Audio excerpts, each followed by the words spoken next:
song doesn't have lyrics about the whiskey mutant. What's new? Is that how it's always ended? I don't know. That was Maybe we weird. just never were paying attention. I guess not. Hello, Patreon. Patreon. Pouring from the flooring. And guess what? Eric's here with me. I hope so. I'll turn this on and like somebody else is on. Like, what is this? It's Steve. Who was that one guy on the TV in there? Josh. Fuck Josh, man. From he's the new Blues Clues Get out host. of here. We were saying recently, you know how traumatizing it must be for Blue to have had like 3 different owners, and like the reason that she's had different owners. The first one, Steve went to school.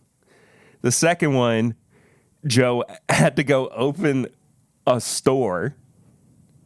It's bullshit. He got put in jail. It's just That's his work release. Is Yeah. he had to open his own like store.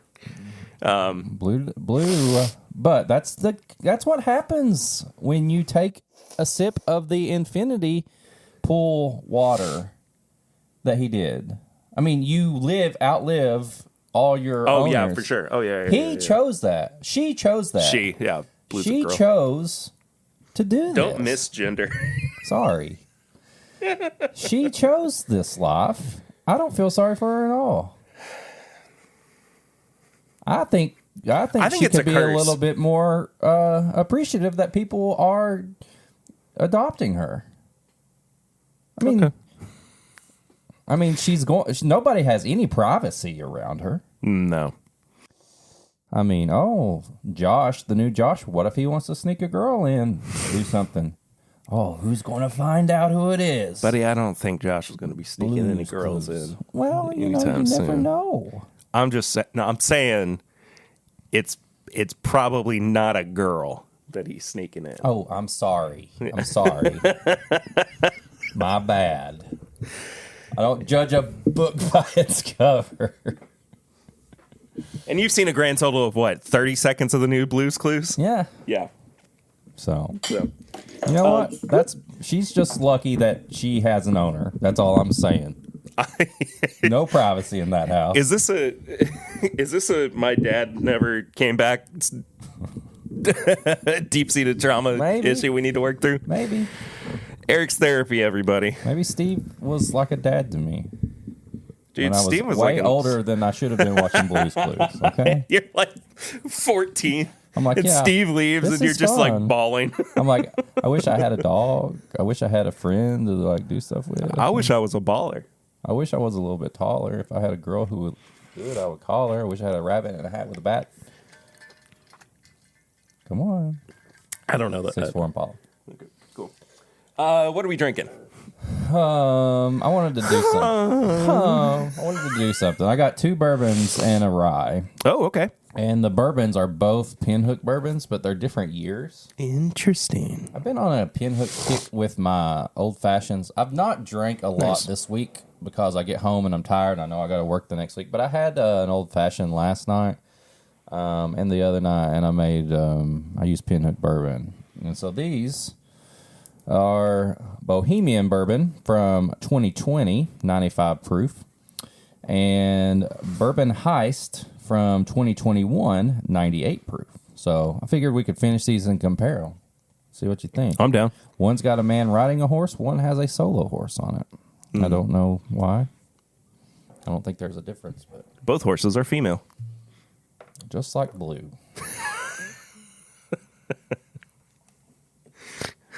So I can't believe Last you one sent is me which one? that stupid monkey. there's a little pecker out.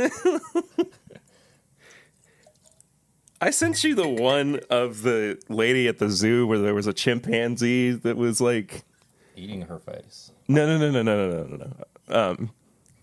Maybe I didn't. But she was like standing in front of the. Oh, he's playing with his balls? Yeah, where he's like, yeah.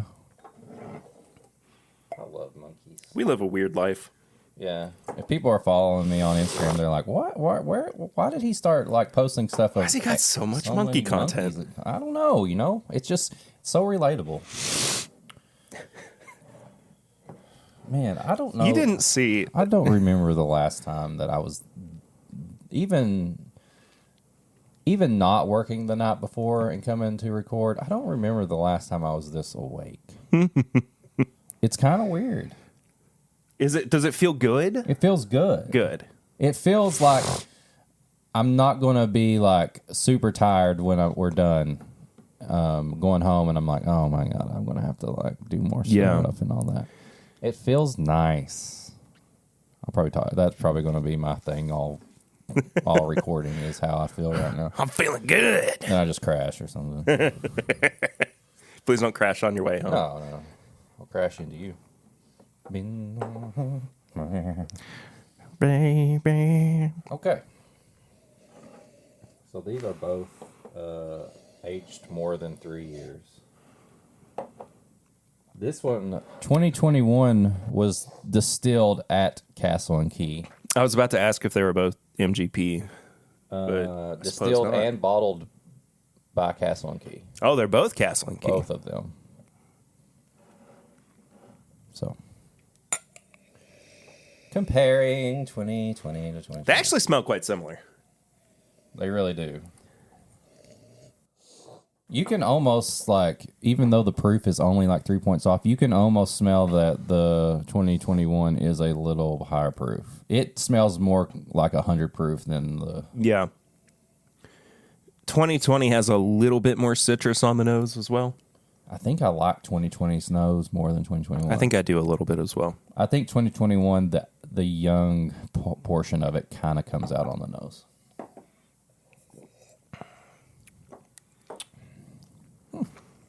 Good morning. Good morning,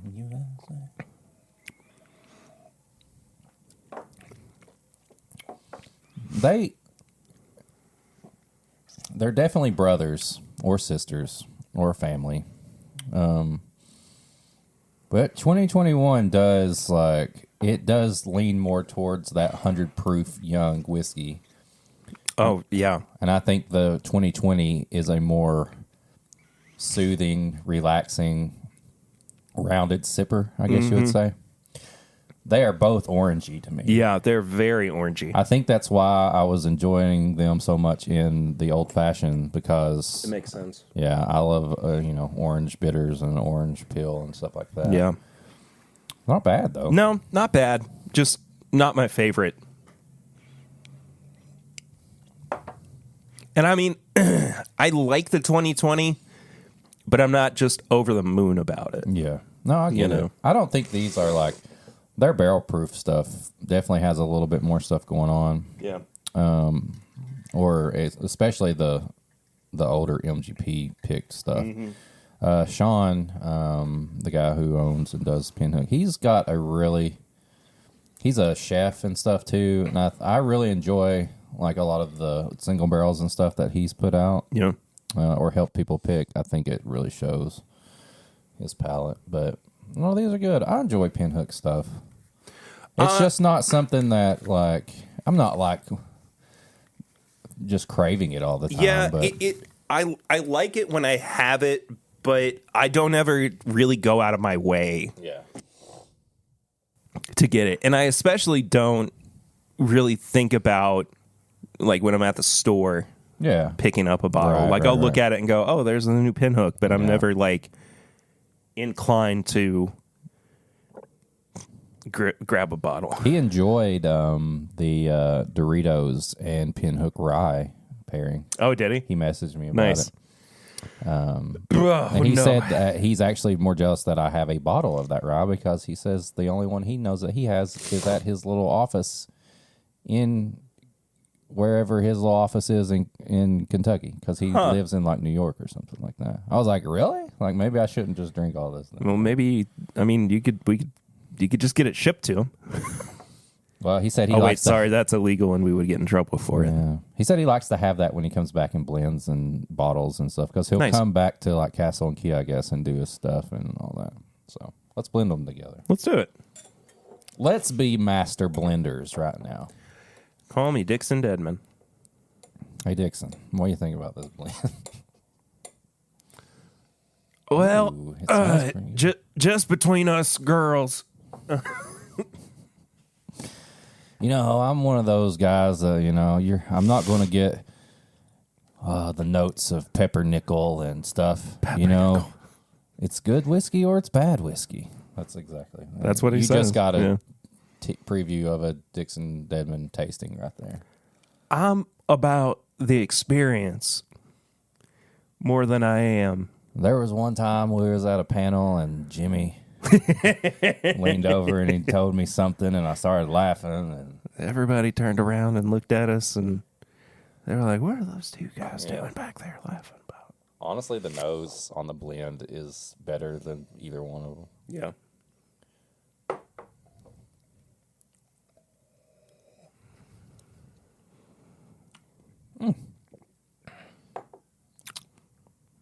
I like that. That's fine.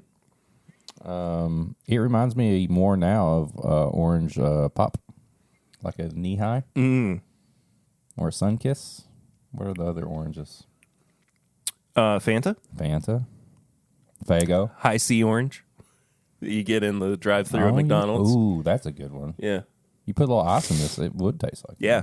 Mm-hmm. Ooh. And the bottles are orange. Yeah. Well, they're gone now. That's a noise I just made. Yeah. It's like you were just like, I don't know if the bottles are orange and you disagree with me when they clearly are orange. I don't know if those are orange, guy. I'm like looking right at them like, I'm pretty sure it's orange. Am I colorblind? All this time? I've been tasting in colors and people have been like, I don't even know what colors are colors. That's a nice gray shirt you're wearing. I thought it was green. He said it was green. I've got weird selective color blindness. You're wearing green. Look, we're both wearing green. I know we're both wearing green. I noticed that earlier. I didn't have a good chance to bring it up.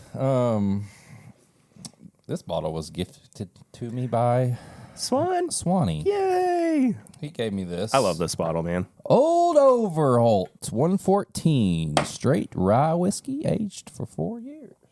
Make sure I don't pour it all because the bottle. Because you can't see it. Yeah. I've got a bottle of that around here somewhere too. Are you trying to get me drunk, sir? Well, it's working. Already. 2 sub 100 proof bottles, and you're like, let's fucking go. Let's go tip over a porta potty. Oh, this is a nice rye. It really is. He's a nice rye. The guy on the thing, though, ugly as fuck. Look at him. He looks like a mean Ronald McDonald. Look at his big nose, His stupid hair, ridiculous bow tie wearing, furrow eyebrows, lips too big, eyes are dumb, ugly, stupid piece of trash, dumb. 4-year-old 114 proof non-chill filtered rye. This is a killer bottle. Yeah. I mean, it's sub $30. This should be on everybody's bar. Mm-hmm. I want to put this up against, golly,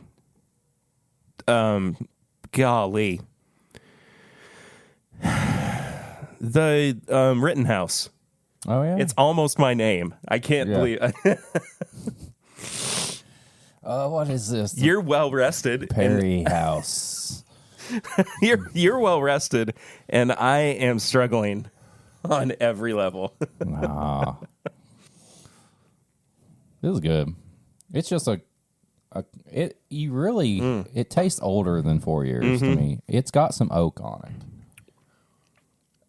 That's rye for you. That's just a solid That's rye. just rye. Yeah. That's just baseball up my alley. I got this shirt. Ride or die. Oh, is that it's Bourbon Night? Yeah, that was. I got it when we were reffing the other day. Yeah, I got the that Ramones shirt. Yeah, that the doesn't fit me right now. Well, it will.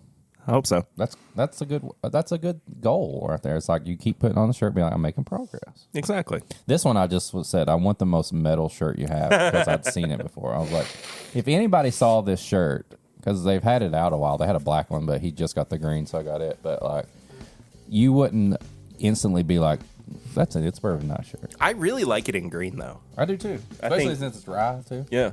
You got a lot of green in your tattoos, too. So it's a nice. It works well. Yeah. Anyway, so.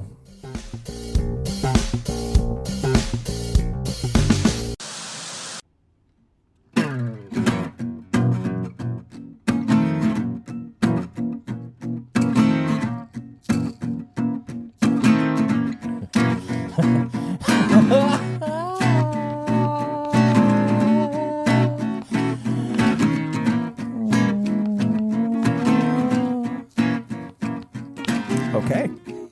That's just how I was feeling today. Yeah. Plus, you made me laugh mid-finish. That's true. Does that ever happen to you? Laughing while I'm finishing? Yeah. Actually, no. Not me either, but I'm just saying. Could you imagine? Could you imagine? I'm so happy right now. You look down, your wife's just like, what the fuck? Are you good, bro? Are you good? Like, you're just laughing the whole time. That's so stupid. That's one of the dumbest things we've ever talked about. So you said you were going to interview me. Yeah. I'm nervous. I've been nervous. My pits are sweating. It's also hello Patreon. Hello Patreon. I'm rested up. Let's go. Also, you didn't, because you're not really on Twitter very much. No. But hold on. That was my. Oh my God, that's good. You like that should have more retweets than. Yeah, I was the only person who retweeted it, like to my personal account. I'm gonna retweet it right now. Give me a second, Patreon. I'm gonna get my Twitter activated. 172 views. Come on. Go into the Twitter. I'm gonna eat a lot of peaches.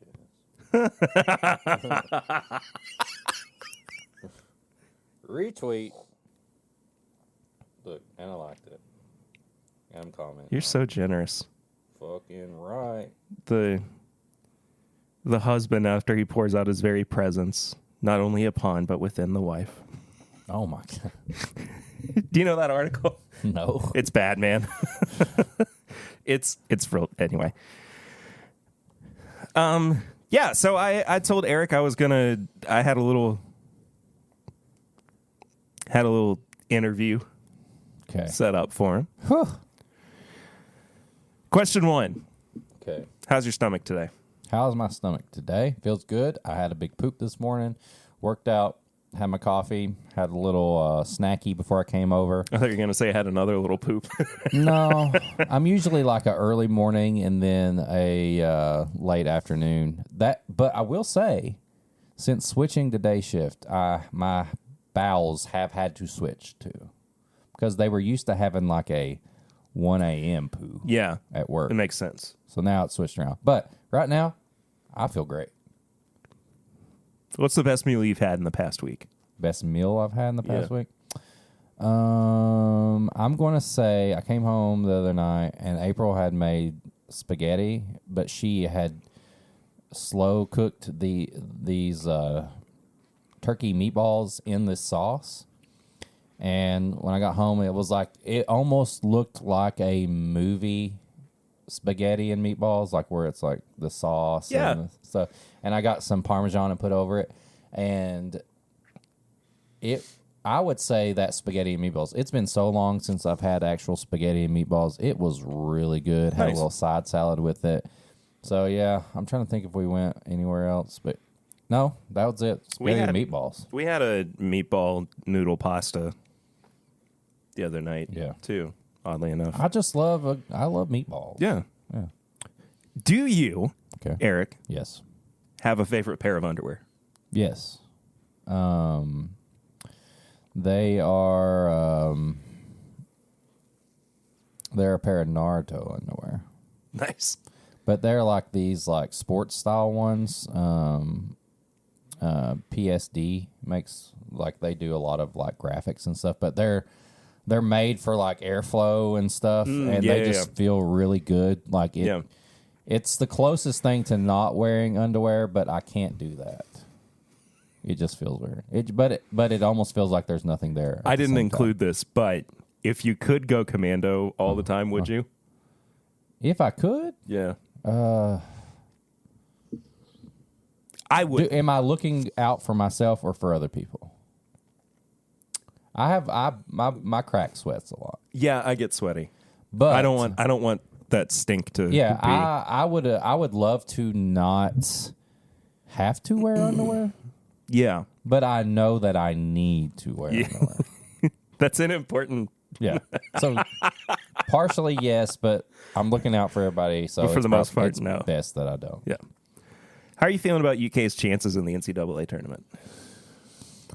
Well, since I just went to a game in person and we lost to Vandy, That's the reason I'm asking. I'm just hoping we make it Yeah. to the tournament. I think we're going to be good making it to the tournament. I don't think we're going to go far. I would say we may get past our first round and we're done. Yeah. So I think we'll get past the first 64 and then I think we'll fumble. Yeah. We're not playing football. I'm just saying we'll fumble something. We'll probably fumble the ball too. We'll definitely fumble the ball. Eat it or yeet it. Okay. Salisbury steak. Eat it. Yeah. I think Salisbury steak is better when it's like a microwave meal than when somebody tries to make it. Yeah. I will eat. It's designed for that. Yeah, I will eat a Salisbury steak that's in a little pre-made package and microwave. I'd probably eat one that somebody tried to actually make gourmet because at that point I don't think it's a real Salisbury steak. Yeah. Salisbury steak enough. is meant to be frozen. You know, put the little slit in the plastic, heat it up, go. I'm eating a lot of those like healthy pre-cooked Dude, I have meals been too right because that's what I've been doing at work because I don't know, like day shift has so many more choices in our in the hospital cafeteria. Mm-hmm. But at the same time, I don't want to spend money every time I work. And so, I've been doing a lot of those healthy choice meals and stuff like that. That, like, for me, it's in, part of the losing weight thing. But, I mean, there's really good options, too. And there's really tasty options. They know how to make them taste good now. Like before, like back in the day, you try to eat one, like one of your parents' meals or something. You're like, this is bad. But now they pretty much make them taste really good. Yeah. You can only keep one forever. Okay. The other one you can never have, eat, cook with, put in a drink again. Oh, Lord. Lemon or lime? Ooh, that's tough.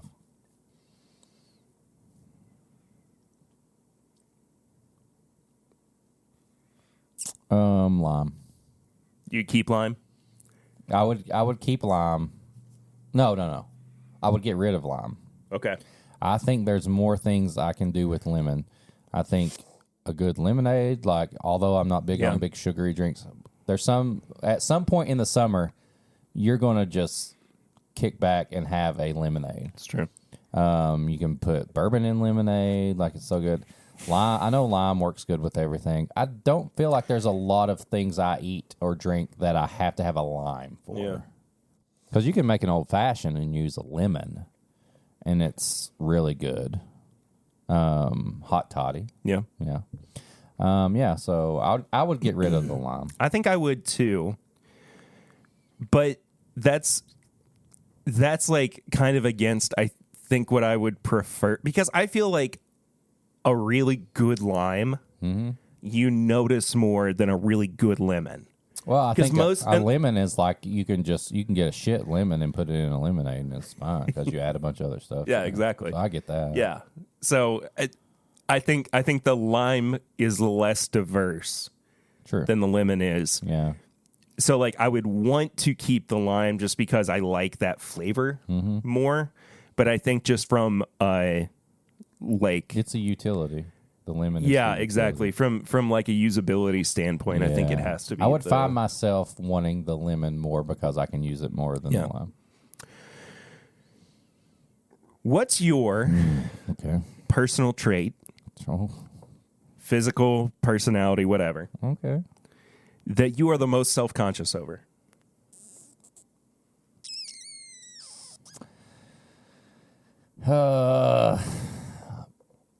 Probably my hair.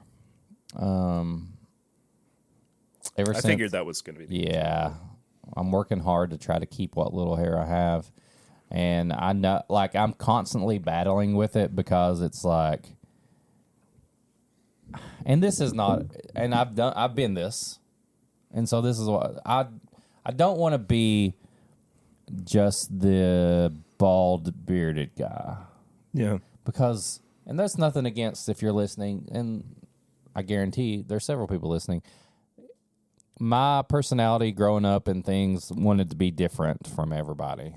You know, I was the private Christian school guy who was listening to metal and being in a metal band and being different. That's just how I'm like wired to be. Watching anime, watching bad things, talking bad, because I enjoyed doing that. And it wasn't what everybody else was doing. So when I got older and my hair started thinning out, I shaved my head. And at some point, when I was like in a band and stuff, shaving your head was the thing. That was cool. It was cool. Then when you get older and you realize a lot of people, as they get older, they start losing hair. So you shave your head, you grow out your beard, and that's your thing. I did that, and then I started looking around. I'm like, there's a lot of people that everybody looks like me. Yeah. So I was like, I'm growing my hair back out, but it's not growing in like I want it to. So I'm using products and stuff like that. I don't know. I feel like two things that I feel like really in my head, and you could think completely different. That's fine. Just like bourbon, we drink things and we think something's different. But head and toe are what people look at in my eyes. So you got cool hair, you got a nice hat, you got something like that, they're looking at that. You got cool shoes, stuff like that, people are looking at that. So I always feel like I want nice head, nice feet. Toes. Footwear. I don't have a foot fetish. But thank you for clarifying. Yeah. But you could even have like an old ratty pair of shoes and people be like, I think that's his style. Like he wears. Yeah. But probably I'm more worried about, I work out and do all that stuff, but I know body image, body type is not as big a deal to me as my hair. Yeah. So it's my hair, my head. Yeah. Has your life gone how you thought it would? I'm trying to figure out the best way to answer this. It's gone. I always felt like I was going to have like a good life, positive life. Do I think at some point I thought I was going to be like in a band, or I was going to be a skateboarder, or I was going to be doing this. I mean, obviously I'm not. But I think it's went in the way of like, I always thought I'm going to have a house, I'm going to have a family, I'm going to be able to provide for whoever that is. Yeah, I think we all grow up thinking we're going to have a cool, fun job with a lot of money. Is my job cool and fun? At times. I mean, I can gross people out. I can text people and be like, look what I did.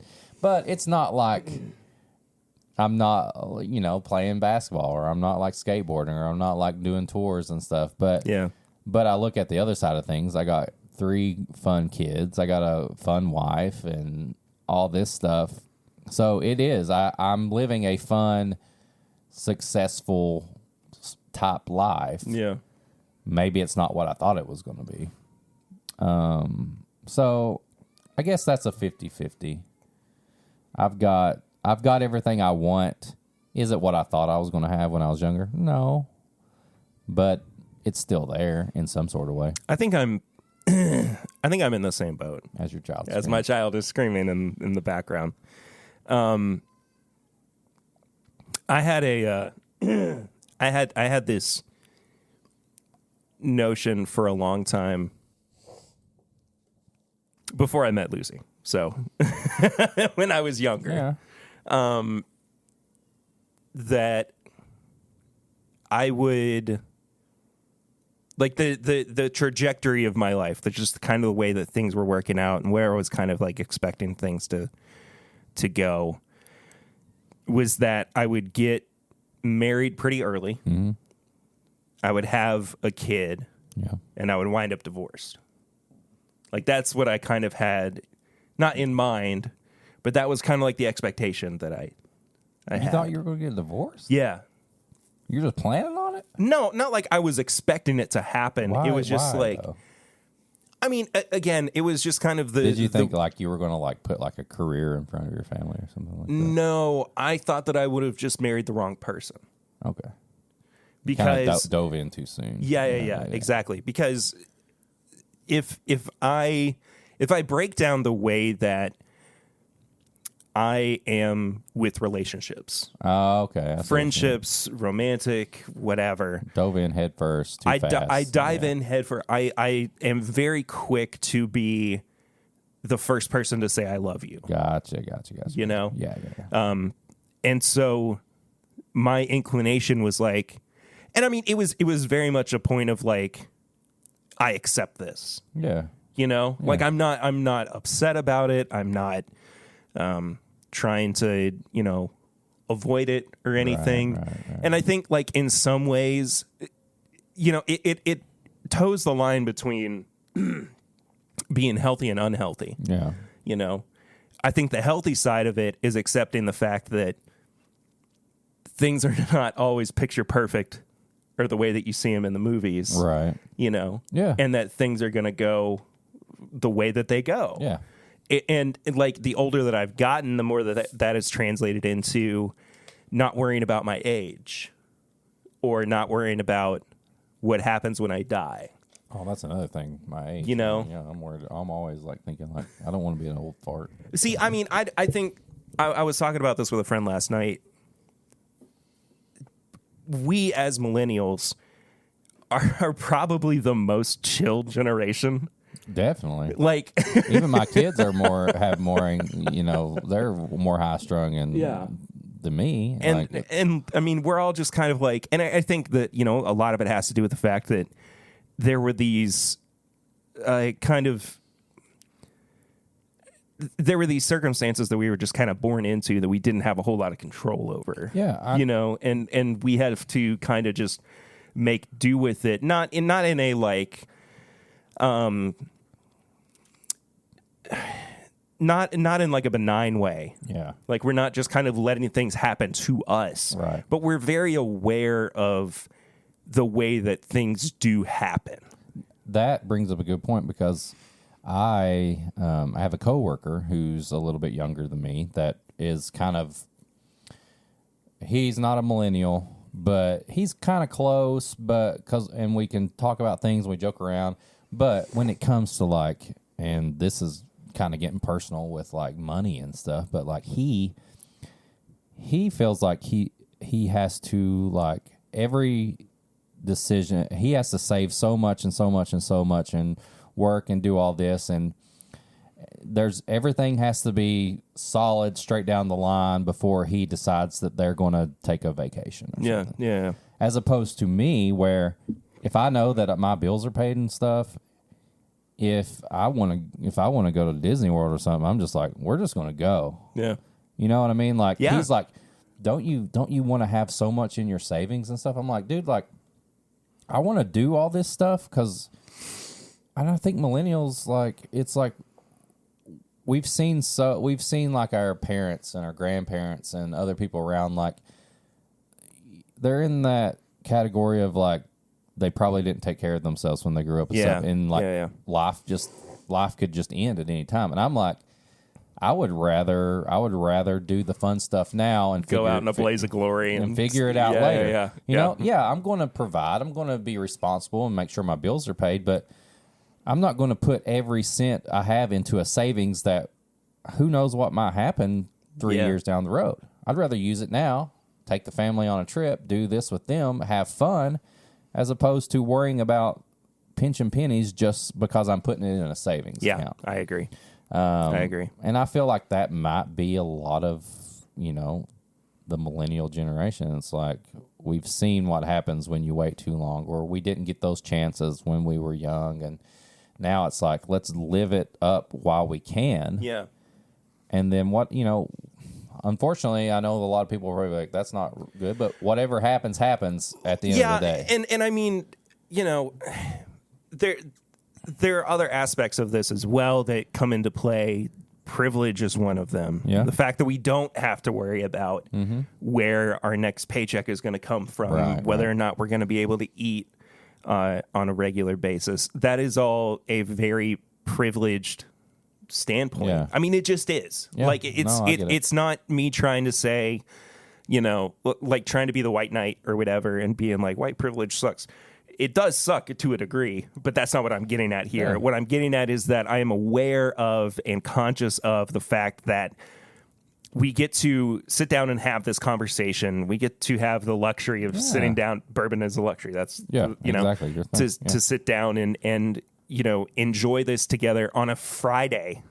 Yeah, those are the people during the day. Those are the people that probably aren't on the Patreon because they're like, all right, I gotta save every cent I have and put back. But people listening are probably like, I got an extra $5. Yeah, like I want to have a drink while I listen to these guys talk that I get along and I agree with or don't agree with. Or talk back to while they're that just reminded me I need to do my taxes. Dude, I wait till like the deadline. I don't care.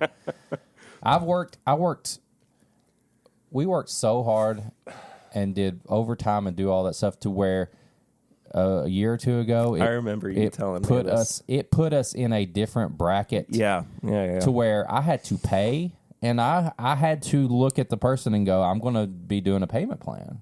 I don't have, and it really. It pisses me off because they looked at me and they're like, you need to go ahead and just pay this like thousands and thousands of dollars right now and you'll be good. I'm like, I can't. I don't just have like thousands and thousands of dollars sitting around. Okay. This is the guy. What you are doing is setting yourself up to get taken down by the guy that you work with that says, but don't you want to have money saved away? Yeah. Like this is the other side of that where we're like, I can't just fork over thousands of dollars. I'm going to Disney World. I'm not paying so-and-so the taxes. So I'm going to send in and I'm going to fill out the thing for our mortgages are paid. Our bills are paid. It's fucking taxes. We're responsible. Taxes are... I'll pay. We became a country to get away from taxes. I work all this time and they take it out of my paycheck every month anyway. It'd be crazy if I got my full paycheck and then they're like, well, actually you got to pay more. It's like, what? No, I'm not. I don't? I'm not. And you shut up. Yeah. I'm going to fill out the thing and I'm going to send in the minimum amount, and I'm probably going to pay that until I'm dead. Yeah, exactly. So what? Exactly. Take it out of my cold, dead hands. Jesus. Anyway, going back to the kind of expectations for your life. We went on a thing. But what I was saying is that the healthy side of it is being able to realize and accept the things that you might not be able to change. Yeah. But the unhealthy side of it too is kind of setting yourself up for failure. Yeah. And it's not like I was looking for an opportunity where I would go in to a relationship and just expect an expiration date. But that was the only experience that I had up until that point, up until the time that I met Lucy and we, Well, I was kind of the same way. I was like, I'm probably just going to be going from girl to girl. And then I met April and I instantly was like, I want to marry this person. Yeah. And I mean, and my inclination to, it's this kind of fantastical notion or just the way that I've wired my brain as I've grown up. I'm only going to marry once. Yeah. Yeah. And I mean, it's going to work out. Well, yeah. Things are fine. I mean, but I'm just saying if it gets to the point and it doesn't work, if we're in that situation and it doesn't work out, that's fine. We said we'd be with each other forever and it didn't work out. I mean, it's just, part of it. And then I'll take us both out in a blaze of glory. There we go. Yeah. Right off the cliff. But so that's the unhealthy side of it is that, there is that expectation of like, I got you. I could, be expecting something bad to happen, and therefore it will happen. Yeah, like, just will it into existence. yeah, exactly. What are the kids saying? You're sus. No. Bet. I almost have it. I almost have it.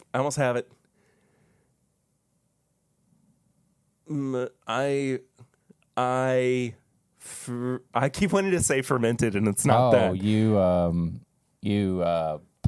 It's when you manifest. Manifested. Thank you. Golly, why couldn't I think of that word? The people who just say, "I'm just going to manifest this into existence." Yeah, exactly. That's the opposite of what I want to do. Yeah. I don't want to manifest a bad relationship. Something's wrong with Terry. Gonna manifest. He's a really good at right now. He's really good at manifesting, but it's all the worst things.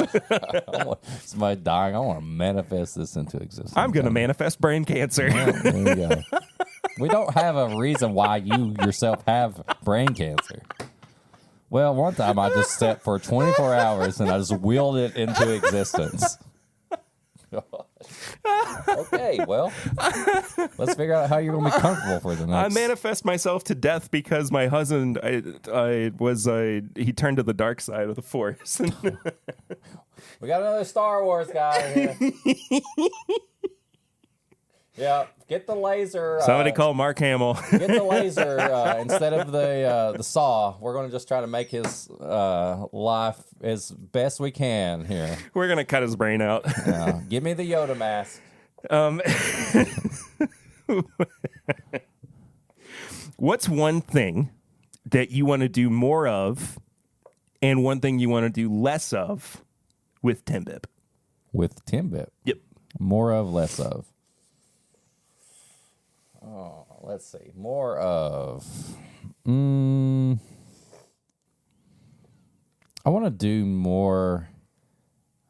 I want to take and do more chances with TIMBP because, I mean, this is on Patreon and we say exactly what we feel. I feel like between YouTube and podcasting and all that stuff, I feel like there's too many things that are all the same. They're doing the same reviews. They're doing the same blinds. They're doing the same bottles. They're doing, and there's nothing wrong with that because fans are fans of their shows and they may watch one or the other, but they're going to go back to that. But it's almost like I want to stand out because I want people to be like, those guys do something different. Yeah. And I think that we do. And I guess I'm just saying I want to do more stuff that may be a little different. Yeah. But I also don't want to get to the point where people are like, that's just too much for me. Less of, God, I don't know. I mean, I have so much fun doing what we do. Less Hidden Barn. I want to drink less Hidden Barn. No, we only drink one bottle. Like the new stuff is coming from, I wanted to say Garrison Brothers, and it's not that. Garrison, I would even be more mad. I hate Texas whiskey. I know. But it's coming from a different distillery. Yeah, for the newest I batch. don't know, as far as TIMBP, less of, like, I don't know, like, I love where we're at right now. Yeah. I think I like where we're going. I just kind of wanted it was more of a thought experiment than it was anything. anything. Yeah, to, I get it. I'm honestly thinking of something less. Like, I don't know. I can't think of something less than because I feel like we just keep doing what I'm doing. But I just want to stand out more. And it's like I want everything to be successful and popular and all that. But I just want to be in line with everybody else. Like, well, I've watched this and this, so now my rotation 10 bips up. I want people to be like, this is the first thing I want to listen to or watch. Then I'll go back and listen to this podcast or this YouTube or something like that. I'm waiting. I have podcasts that I listen. I don't hardly listen to any bourbon podcasts anymore, honestly. Comedy podcasts or pop culture podcasts that they do things like what are they going to say about this segment this week? And I'm waiting on that episode to drop each week because I want to hear what they say. Yeah. And that's kind of how I want more people to have us be the first play as opposed to in the middle or something like that. I mean, I've said before, whether on like a public setting or just on Patreon, my favorite podcast of all time is The Weekly Planet. Yeah. Like just hands down.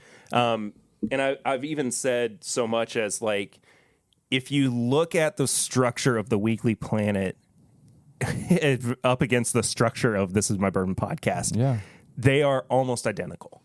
The reason behind that was not really like, oh, I'm trying to imitate people that I look up to.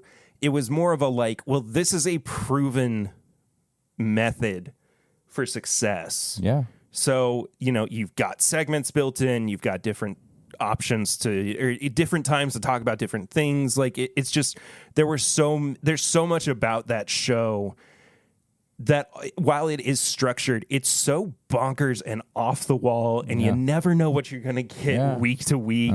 You have the exact same thing that we do, where we just have random new characters that pop up is a thing that James and Mason do. Yeah. I mean, it is just part of their... Or like a quote or their a voice. Vernacular. Or exactly. like that. Exactly. And that's just... Yeah, I love that. It's...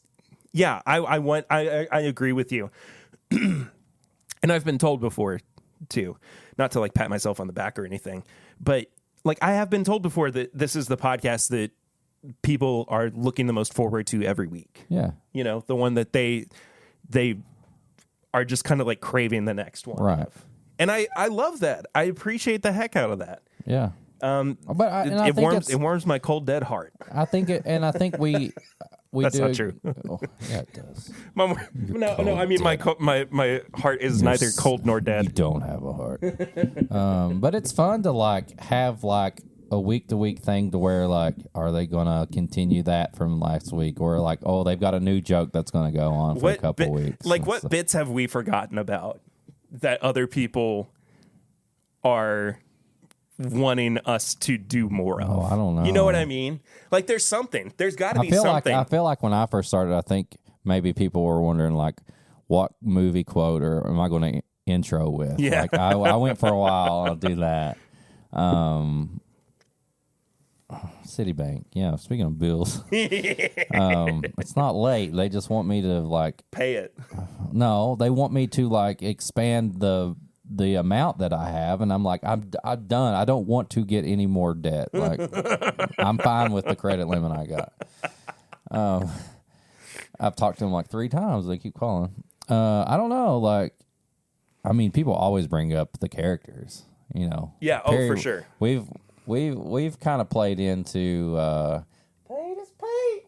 Perry Russell has not done much lately. Perry Russell hasn't been around in a lot. I think Perry Russell though is like. He requires more time and attention, whereas Pete is just a little gremlin that lives in my ceiling. In your ceiling. Fuck you, Perry. Come on, dude. You live here rent free. I still deserve something. You get plenty. That's like the people who like do the thing where they what are they called when they are like homeless and they just go and live in a house? Squatters. Yeah. They're like, this is my right, and you need to like protect squatters. Squatters' rights. Yeah. I was like, no. I was considering putting this. I've been talking for a long time about doing just like a week in TIMBP on Patreon, where I just string it all together. I might still do it for this because I think this is a very accessible way for people to listen to what we do on Patreon. If I do wind up doing that for the wider audience, this is, kind of how our weeks typically go with content for Patreon. So if you like this and would like more of it, you can head to patreon.com/mybourbonpodcast. I have one last question for you. Last question. Let's go. What do I do for my job? What do I do for my job? No, what do I do? Do you do? What do I do for my job? Okay. Let's see. Okay. See if you can So Perry. suss it out. So I will say, part of Perry's job, I think, because I know it pays some of the bills and it uses some part of the job, is being the creator, editor, and host of the Smart Bourbon podcast. No. Your actual job? I want you to tell me what I do for my 9 to 5 Okay. work week job. So Perry works from home, but he also has to go into the office a few times a week. He works for the state of Kentucky, and he makes. Sometimes he's in charge of the like special meetings. Like they ask him to like make like sound effects and stuff for it. But his main job is, I think it's. Let's see. Let me make sure I got this right. I knew this was going to trip you up. He helps people with insurance. Like if they have stuff at their job and they're like trying to get like, I think like people like FMLA, or like they want to get people paid, like their employees, the main employer will call Perry and be like, yeah, I've got so and so many employees. I'm going to need this and this. And Perry helps get that set up so they can like have like insurance and stuff, something like that. Not even close, dude. No, but that one time I was in here while you had a call. They were like, how many employees do you have? I can't talk about this too publicly. I know, but I feel like you help people like small businesses and stuff, like make sure they're getting like funds from the state. No. What I do, I knew you weren't going to get this right. I've never actually. I know you're on calls and stuff. I just don't know exactly what the calls are about. So we collect. I work for KY Stats in the labor and workforce cabinet. Right. And we collect and publish wage data for employers and employees all across the state. Okay. So what we do, essentially the way that it impacts Kentucky is that it gives employers an idea, A, of how the economy is going, and B, whether or not they are paying their workers an appropriate amount. Oh, I thought it was insurance. Really. No. Okay. I knew it had something to do with, what is that a tornado warning? That's a tornado watch, I think. Wow, fuck that. TIMBP for life, baby. Going out in the blaze of glory. I thought, for some reason, I had in my head your insurance. I knew you worked for the state. I knew you had to do stuff. I knew you had to do stuff with like the amount of employees and stuff. I just didn't know what that was. Yeah. That's what I do. But you made like a little presentation. Yeah. That one time. What you're talking about? Somebody was like, "Does anybody know how to use GarageBand?" What you're talking about? It's no secret, of course, within like the office, within the, the team, I guess, that I do this podcast. Yeah. Right. And so they're like, oh, we needed a voiceover for this video. Or if your boss was like, hey, do you have a Patreon? You'd be like, no. Do you have an OnlyFans? Actually, how personal can we get? But no, they were needing somebody to do a voiceover for the video. Yeah. That they were working on. And they're like, oh, well, Perry's got audio equipment and, he does the podcast and everything. And so I did a very like professional copy read of it and like made it sound like I was an actual voiceover artist. Yeah. In the land of opportunity. Yeah. So if you need somebody to do a voiceover for a video, let me know. Yeah, let me know too, and I'll let Perry do it for you. For me. I'll just be the voice. I've always wanted to be a voice in like a cartoon. Dude, well, I mean, that's part of why we're... That wasn't me. That was Pete. But that's part of why we want to do this scripted thing. Yeah. Too. Yeah. Which I need to sit down and start writing. Because the ideas just keep kind of... Right. Popping up. Anyway. I think that does it for Patreon. That was fun. Yeah. I like that. I told you it wasn't going to be too like... Where did you like find like nope, template of questions? You wrote them all. Damn. Here am I, like the last time I interviewed you, I was like, You did a BuzzFeed article. which Star Wars character are you going to be? Damn, I need to step up my game. All right. Well, if you are hearing this in some kind of main audio feed and you want to support the show, like I said, patreon.com/MyBourbonPodcast. I'll probably include the unedited version of the main episode as well for people to hear. Nice. Just because that's a week in Patreon for TIMBP. Yeah. I mean, people got to know what happens in there. They can't just hear us and be like, well, you know, they didn't sell it good enough. Yeah. I try to. We try to sell it. I got to know. I got to know. What did they cut out? Anyway, thank you guys so much for listening. See you on the main episode. See ya.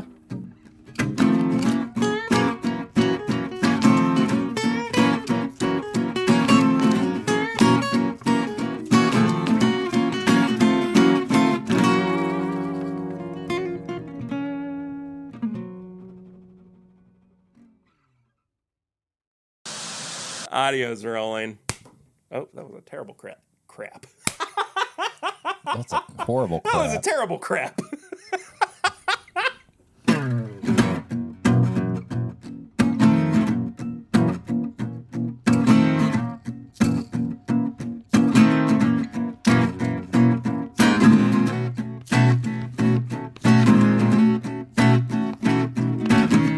Welcome back, everybody, to another episode of This Is My Bourbon Podcast. I'm your host, Perry. With me this week, the poopy boy himself. It's Eric.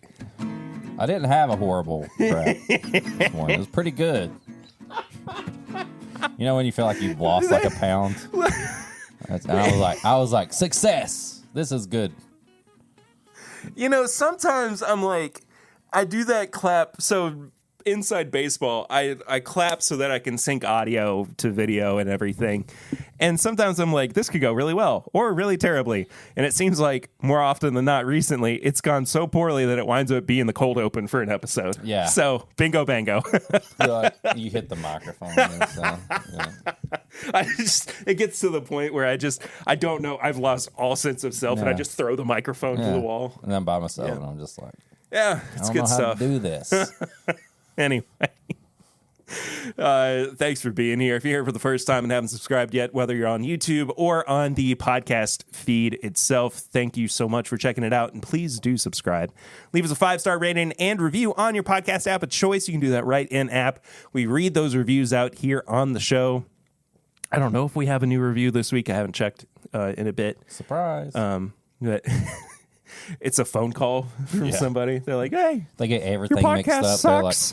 They're like, It's a the terrible barrel ring show. segment, but they leave a review in the barrel ring segment. Stop eating pretzels into the microphone. Stop eating in the microphone. It makes me uncomfortable. I'll talk about that in a second. I pay for that content on another site for people to eat stuff in front of me. Yeah, it's called Wiki Food. Only foods. That was a bad joke. Only snacks. What else? What do I have to talk about? Follow us on social media at My Bourbon Pod, at Whiskey Mutant. Send us questions or comments that you may have for us to read out on the show or just in general to thisismybourbonshop@gmail.com. You can also find all of our apparel and merchandise at bourbonshop.threadlist.com. And what the heck else? Barrel rings. That's a thing that we do. That's a segment here. If you want to leave us a voicemail, you can do that at 859-428-8253. Once again, that number is 859-428-8253. Call it. Be on the podcast. Part of my job is leaving a voicemail. I tell people what my phone number is, so it's like second nature now for me to be like, once again, that number is 859-428-8253. If you forgot just a second ago, 859-428-8253. And it's also on the bottom of the screen here. Wait, I didn't do that great. It's also I still didn't do it scrolling great. Across the whole screen right here. And it's also up here. And it's also up here. And it's behind you. Not you. There. Crap. 859-428-8253. I really wish I had gotten like 859 bourbon. 859 bourbon.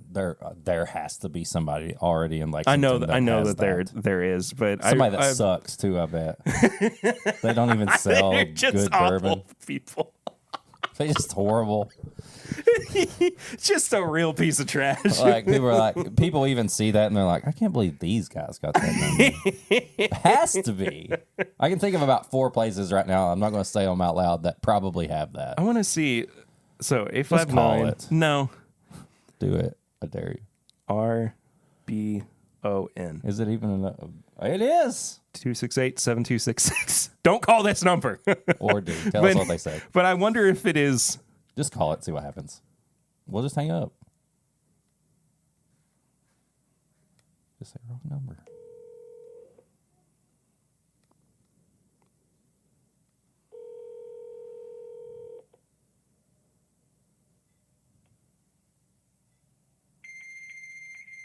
Oh, it's a fax machine. Leave a fax. Dial in a fax. That's such a bummer that it's a fax number. Well, How do there you go. we co-opt that so that we can have that number? I don't know. I That's think we dumb. can figure it out though. Yeah, sure. Anyway, Send a fax.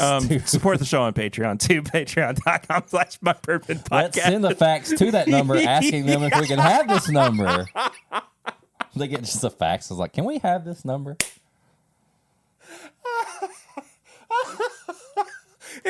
That's all it says too. Yeah. It's just an 8.5 by 11 in like 12-point font that just says, "Can we please have this number?" Yeah. No context. No. Or we could leave our number and leave the Barrel Rings number and they could call it and see what they say. Oh man, that's good stuff. Anyway, support the show on Patreon. Patreon.com/MyBourbonPodcast for as little as $1 a month, for as little as $5 a month, you get bonus content. But this week, you actually have the chance to hear everything that we do on Patreon normally in the main podcast feed as well as on the YouTube channel. It's just going to be kind of like a compilation video that includes all the stuff that we do on a weekly basis. So if you want to go check that out, and it's literally our typical I'm rethinking that things we do. I said right now. You didn't say anything bad. We'll see next week. If You may want to call your lawyer, though. damn it. Start looking for I don't have another a job. I hate when people are like, call your lawyer. Like, I don't have a lawyer. Does anybody just have a lawyer? Yeah. That's a legitimate question. Yeah. People do? Yeah. Just normal people. Yeah, we do. You have a lawyer The Ritter family has a lawyer. I'm from freaking Eastern Kentucky. Yeah. Like, living in the holler. Like, Yeah. my lawyer's probably my uncle that I don't even know. Probably. It was your dad. That's why he left. Oh. That's the meanest thing I've ever said. He had a big case and he never came home. I thought it was because of the cigarettes and the Budweiser. So he's a legitimate lawyer. Never seen any of that money. Yeah, right. Lawyer money. But Yeah. Probably must not got any cases because he didn't send me no money. Must not. But it also...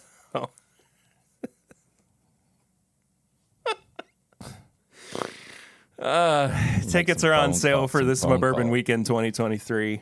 That also means that tickets for the live show with Peggy No Stevens are on sale. Pairing with Peggy. Pairing with Gonna Peggy. be a fun time. AKA battling Peggy. Battling it out. Yeah. Punching a lady in the face. That's what Eric's told me he's going to do. He's not going to do that. I'm not denying it. Don't I'm just playing. It's a joke. It's just like It's a joke. You're just like it just apropos of nothing. It's completely quiet. You stand up and just stare her down, and he just She blocks left it hook her. with one hand. Oh, just she blocks would it. too, dude. And I'm like, oh, it's on now. Dragon Ball Z style. This isn't even my final Barry form. freaks out. He's like, I can't believe this is I can't do happening. this. Yeah. This is your show now. No, but seriously, like live show, Lexington, Kentucky. We've got discount hotel rooms, whether you want to come in and buy a VIP ticket, whether you want to just come in for that night. If you buy just a live show ticket, send us a message. We got a link that we gave to all the VIP people for a discount. Mm-hmm. We will gladly give you that discount as long as there's rooms left. It's going to be fun. Yeah, man. You can plan your weekend around it. Hit us up. Tell us you're coming. Whatever. But, like, seriously, show up for the live show at least. It's going to be fun. It's your opportunity to meet the people who are always in chats and that we always talk about. There's going to be enough in time. passing, like everybody Yeah. knows who they are, but Even some of you might not because you might be new here because I was just on Matt Madness and I lost and I brought shame and dishonor to my family I and didn't even make it to the main avenge thing. I lost. didn't avenge my homie. But Well, you know, that's what we do. yeah, we'll talk more about Matt Madness in a minute. But yeah, like there's going to be a pre-show, like doors open early. You can hang out and eat and drink with people. Everybody kind of hung out last time afterwards before everybody left. If you do get in on the VIP that's left, there is going to be a VIP lounge where after the show you can go back and I don't know what the snack is he just pulled out. But yeah. Just keep going. Yeah. The VIP lounge is going to be open to anybody all weekend. So after the show, you want to have more drinks with people, go to the VIP lounge, get in on it. But even if you don't buy a live show ticket, it's only $30. You're going to get a drink on us. There's going to be a cash bar. There's going to be food. Maybe something else if we can come up with it. And then, I mean, you don't know. You I never know, but it what- just sounded like just how we work. Well, you know, You know how we operate. We might have something for you, it's you worth idiots. the price of admission just for the show. But yeah, get in on it. Perry's got the link in the description. It's going to be posted pretty much everywhere soon. We're going to start posting it on Instagram and all that. So Yeah, be ready. yeah. I'm switching it up a little bit this week. You lied to me. I didn't. You said you're doing Flying Blind. I am. Those are snacks. Yes. We usually do sips and snacks. Yeah. Anna, are you doing a double right now? No, you're figuring out what to pair with these. All right. What are these? So I bought a couple of cookies on Amazon. The first one, it's a British cookie. And the reason that I'll talk about this show more in Tips and Bits, but we were watching a show on Netflix The called name of them are cracking me up. Jammy Dodgers. Jammy Dodgers. Yeah, it's very British. Jammy. Yeah. Jammy Dodgers. It's very British. Jammy Dodgers. And they were eating these cookies, Jammy Dodgers, and so it's basically just like those really generic cookies. Raspberry. No. It says raspberry. Oh yes, but that's not what I mean. I Oh. mean short. It's like two shortbread cookies with some raspberry. I was going to hand you this one. Oh, I thought that was yours. No. Well, now we both have one. All right, there we go. And Lucy was like, "If we're going to keep watching the show, we gotta get like some." that. This. I was like, okay, I got them on Amazon, and they were here on Tuesday. damn. And then I also got my Malomar? Malomars, my favorite cookie of all time, which is going to be, I think, a little bit more up your alley and will probably be This is your easy- favorite cookie of all time. Pretty much. Where are these from? The Northeast. Okay. How They're did these American. become your favorite? How did you first It's a find long it? story. Oh, okay. But it's not too long where I can't tell it on a podcast. So when I was in college, my roommate showed me this. It was this sketch that they used to do on Conan, where one of his writers had like a segment where he would just complain about things. Yeah. And one of the things that he complained about was that Malomars aren't available year round. And at that point, I don't know if it's changed since then, but the reason is because they're encased in chocolate. Yeah. Right? Yep, they are. And the thinking was that Dark chocolate. they would melt Yeah. in warmer temperatures. So I was like, I've got to try Malomars. I've got to find them. I had one of my dad's cousins who lives up in New England sent me a box because I couldn't find them anywhere in Kentucky. That's crazy. And so I just kind of fell in love with them. Either? Say again? Amazon didn't have them either? No, Amazon did. That's where I got these from. This specific box. Gotcha. But I the thought you first meant that no. box. The Okay. first box that I got came from Boston. Right from the source. Yeah. But it's like a graham cracker cookie, Okay. Chocolate marshmallow. a marshmallow It's a puff, s'more. and then covered in chocolate. Yeah, It's a s'more. essentially. Yeah. Essentially. But that's I wanted to see Okay. if we could put you to the test. This is our Matt Madness. That was a mean thing to say. That's not true. This is more up our alley. This I think is mutant madness. probably a This little more mutant madness. accurate. I wanted to see what you would pair with these. Okay. You have never had either of these cookies before. Nope. But Which one first? let's go with the Jammy Dodger first because it's I still crack up. I will say, since I'm probably going to ruin this part of it, but after you figure out what you paired, the heart is indented just enough to where that is a perfect little spot for a pour over. oh, Yeah. hadn't thought about that. Yeah. So, Well, it's a good thing there's more. yeah, but I'm going to take a big old bite and see what happens.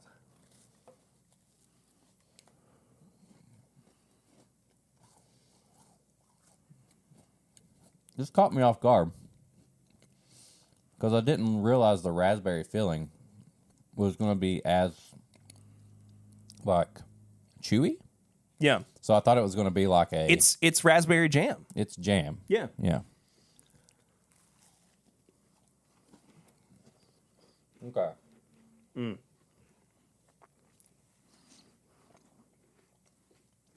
This is got to be the perfect snack to make a peanut butter and jelly.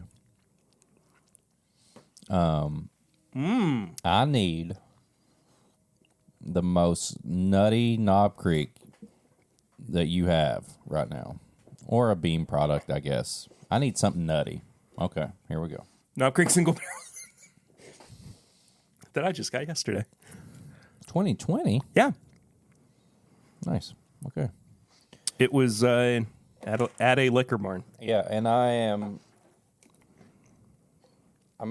doing this one a little simple because I mean this is a breaded cookie with a jam Yeah. and everything. But it doesn't always have to be like the craziest pairings ever. Like I just think that this is going to be good. I instantly was like, this needs like something nutty like a Knob Creek. Yeah, this is the part of pairing that I like the most, where you're kind of creating a new thing. Yeah, this is where you make a peanut butter and jelly out of what you got.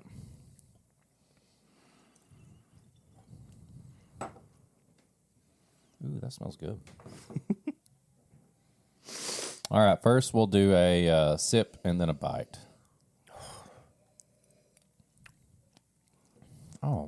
Oh, that's a good Knob Creek pick. It's got a funk to it. Oh, yeah. That's money. Nothing overpowers each other.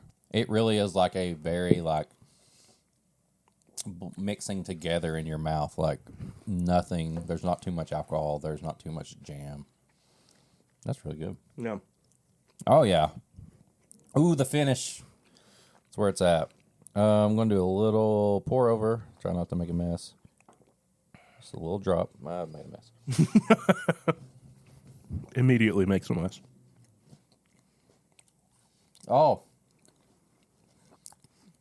It's like a peanut butter and jelly, but it turns the cookie into like kind of a wheat, kind of like a spicy rye wheat bread. And it's like a good peanut butter and jam or jelly on like a toasted wheated bread. Yeah. Like a good one, like not one of like the lame wheated breads that you like, oh, this is crap. Oh, that's good. It's a really good little pairing. Yeah. Oh, that's good. Sorry. The cookies themselves, too, are not so, like, strong and overpowering that they feel, like, unhealthy. No, they feel very light. Yeah. Which I mean, that's one of the reasons I like them so much. Yeah. But Okay. So, now here, I'm a little nervous about this one. Only because you said this is your favorite cookie.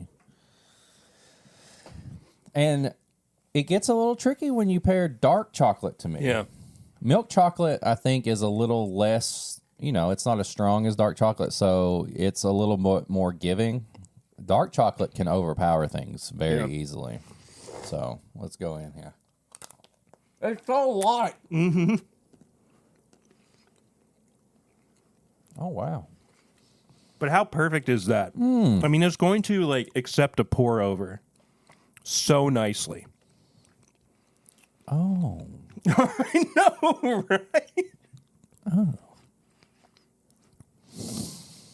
Okay.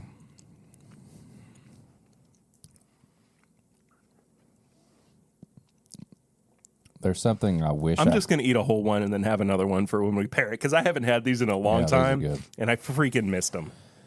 I don't know if you have this, because I think I only have like one at my house.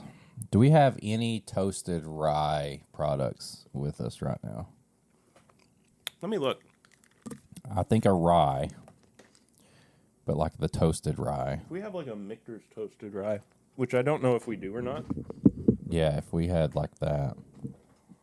Or even like a... I just feel like this needs a little spice to it, and I think a rye is going to work good. And I think the toasted ryes kind of put a little bit more graham cracker and chocolate into things. This is just this is an let me try that again. Amplifying pairing.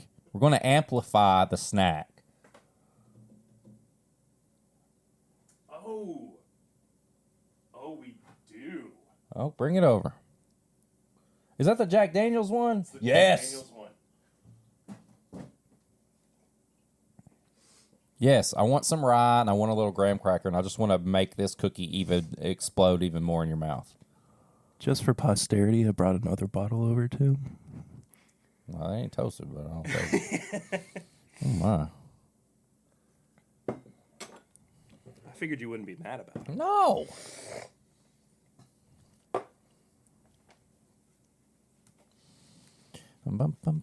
Just clean my glass out. Gonna clean my glass Dude, I so could crush. I can drink some whiskey. I could crush a pack of these little cookies because Oh, 100%. it would take about 5 of them to make me feel like I've ate like one really good cookie. I know, right? They're so dangerous. I mean, I'm not a big like cookie guy in general, but I like having something different. Yeah. And this is like just different enough because it doesn't really feel like you're eating a s'more. Well, You know what I mean? And it does a good job of not making the marshmallow taste artificial and like. No, it's like a thick. real marshmallow. Some marshmallow snacks are god awful. Yeah. Because the marshmallow is too like sticky and like you can't even chew through it. All right.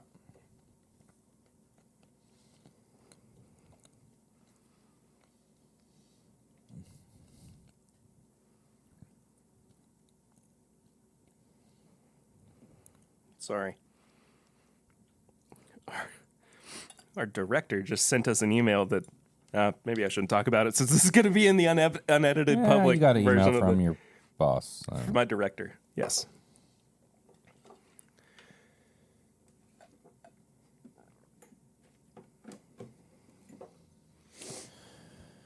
Jack Daniels Distillery Series. Straight Tennessee rye whiskey finished in high toast oak barrels. 101 proof.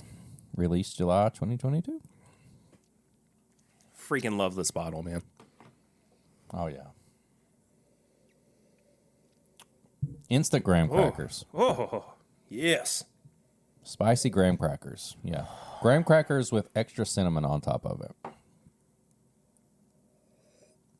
Is it just me? Oh, yeah. Or is there like a chili? Whoa, okay. Let me start that over. Red hot chili peppers? No. Oh. Is it just me or is there like a chili pepper note on the nose too? It is. It's like it borders cinnamon, like cinnamon hot to chili. It's brown and red. Like when I see the colors that I taste this, it's brown and red. It goes from graham crackers to chili. That's really good. Oh, it's such a good whiskey. All right. Spoilers for an upcoming episode. Sip and snack. We are getting sent the Jack Daniels 12 year that's coming out and the newest batch of the 10 year. So look forward to that review. Oh, yeah. Before too long. Oh, yeah. All that cinnamon or that chili or whatever you want to call it mixed with all the sweetness of this is absolutely perfect. this is.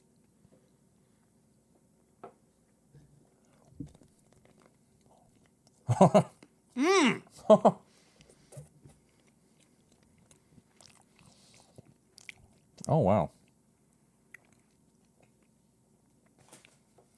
It turns it into like peanut butter marshmallow. That's one of the best pairings we've done on the show. That's amazing.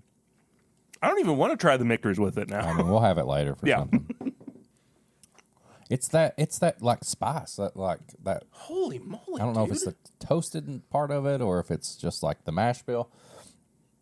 It's that spice mixed with all the sweet of that snack that just is 11 out of 10. 11 out of 10 pairing. Dude, that's incredible. And it kind of like lingers in your mouth too, and you can like drink again and like you get those same flavors in there.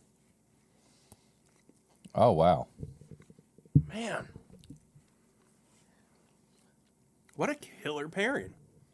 Hey. They don't call him the mutant for nothing. You got the snacks. They don't call you the pear bear for nothing. See? Full circle, baby. I They just showed everybody the food in my mouth. I'm sorry. This ain't just the pairings aren't just me. We got the pear bear. Now, to be fair, pear is always supposed to be spelled, in this case, Perr, Yeah, bear. yeah. But I like that we're now like a superhero team. Whiskey Mutant and the pear bear. I'll be your sidekick. I don't care. Pear bear and the Whiskey Mutant. Depends on who's writing the comic. Is the main writer that writes Whiskey Mutant writing it, or is the main writer who's writing Pear Bear writing it? I have been, I finally got back into comics this past week. I've been catching up on Batman and Spider-Man. I need to do that. My two favorites. But I'm going to talk about it in tips and bits. Yeah. There is a run on the Batman comics that is happening still right now. I think that was upstairs. That is the best Batman story since The Court of Owls. Really? Oh, yeah. Oh, man. Do you want another? I'm good. I had like 3. Yeah. You snuck one when I wasn't looking? Yeah. That's why I love you. Yeah. I grabbed one to do again, and I actually grabbed 2 at the same time. Oh, I opened it from the wrong side. That's all right. Oh, well. Hey, It even says open other end. do you just demolish cereal boxes when you open them? I'm the worst at open. I will I'm not open it, great and at one it. side will be glued down, and it will be just a half open, and then it just doesn't work. It's more important to me and my wife, actually, that the bag is securely Yeah, because then you can closed. roll it up and like. Yeah, exactly. But the box, I don't care. It's just a vehicle for the bag to live in. The cave. It is the cave. It's the cereal cave. The cereal cave. Cereal Man and Milk Boy. There we go.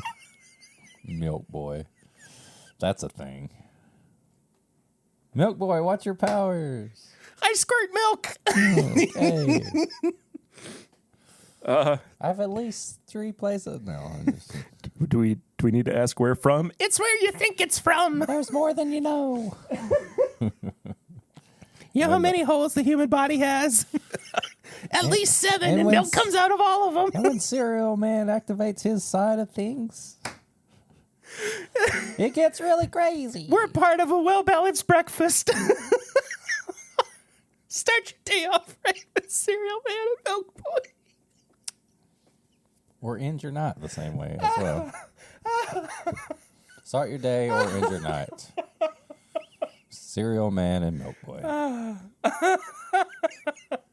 That's one of the dumbest things I've ever done. That's the second time we've done something dumb. Yeah, that's true. Anyway, what have you been drinking recently?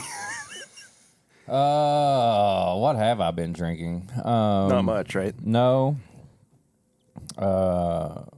If I sound more alive, maybe I don't. In my head, I do. I think you sound about the same. probably.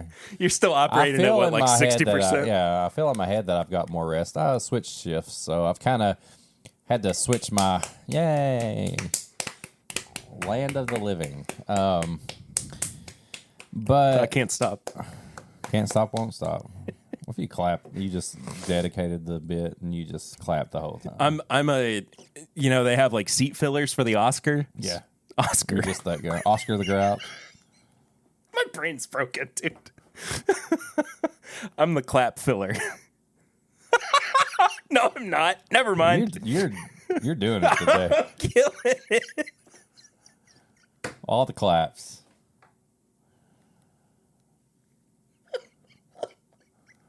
Clap filler. Can we release this episode? I don't know. We may have to change everything we said and say next week is the episode where everybody gets the uncut stuff. No, but so I've not had much to drink this week. I did go watch UK play basketball, in which they lost, and I really think that What a shocker. We were doing good. We were on a 4-game winning streak and finally made it to the top 25 again, and then we blew it against Vandy, which the last UK game I went to, and I took my son, we were playing football, and we were doing good, and we lost to Vandy then. So I need to try to watch UK It's your play. fault. I need to try to watch them play Vandy in baseball and go to that and see if I really am at fault. But unfortunately, college sports, especially in Kentucky, I think some of them are changing the rules, but they don't serve alcohol at college sports. Stupid. And I had my kid, so I didn't do the old sneaky and put something in there. So I didn't have anything then. But I have had some good old fashions. I had one last night, got off work. If you listen to the other stuff, I used some Pinhook. It's been really good in my old fashioned, very orangey. What else? Did I have anything else? I think Sunday night I had some new riff. It was one of the picks I did with Wrestling with Whiskey because we are planning our next pick for Wrestling with Whiskey. So I was we want to do something completely different than what we have done. It's Wrestling with Whiskey, Whiskey Mania 5. So we're trying to do like a Star Wars thing that's like Whiskey Mania Strikes Back. And I was like, what if we did like just this out of like when we picked it, we like, what's the darkest like evil sample in this bit? Instead of like, this is the best, this is what everybody was like. So we're thinking about that. So I've had a little new riff. I have some old fashions, nothing too exciting. But yeah, that's probably about it, I would say. You had? I haven't really had anything too terribly of note either. Actually, you know what? That's not true. I went a little crazy with the French oak finishing stuff. Yeah. I got another turkey bottle. I saw that. We've got the Kentucky Tavern, which we need to and the Michter's address. Not the Michter's. And then I don't know where it is, but that benchmark. You just start putting the little chips just everything. Yeah. Like, oh, you got it. Oh, it's got the chips. Yeah, it's Van Winkle 23. Do you want more oak? Let's oak it out. Oak it up, baby. Yes. But the other one was the Benchmark Foolproof with the French oak chips. And I got to say, Rick. How dark that is. Right? It's black as my soul. In doing all of this, it has made me realize I freaking love the French oak note. I mean, it's so good, dude. Don't drink that before we drink the Kentucky Tavern. I forgot there's a segment to this. Yeah. So part of what are we calling this? Did we have a thing? We said something a couple weeks ago. Finish me, Daddy. No, it's not that. I knew that's what you were going to say, but it wasn't that. It was like chip off the old block or something. Oh, yeah. Chip me, Daddy. Chip me, Daddy. Ah, that's better. I had a swig of the Kentucky Tavern last night out of curiosity, and I want you to take a drink of that. I'll have one with you too, because this is a team effort. Jeez, look at in the camera. There's a black as oil. Yeah. Yeah.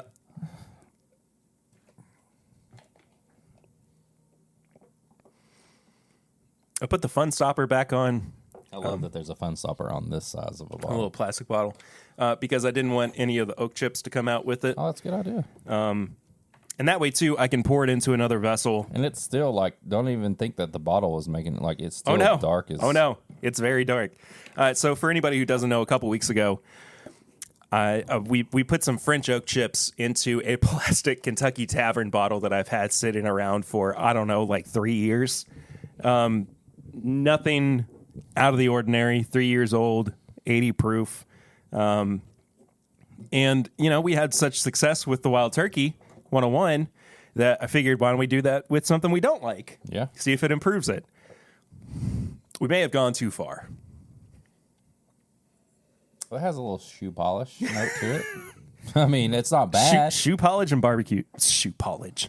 Well, Polish and barbecue sauce. My grandpa had like a legit shoe polishing kit, and like he had made like the container. It was Yeah. like this wooden like box, and it smells like wood and shoe polish.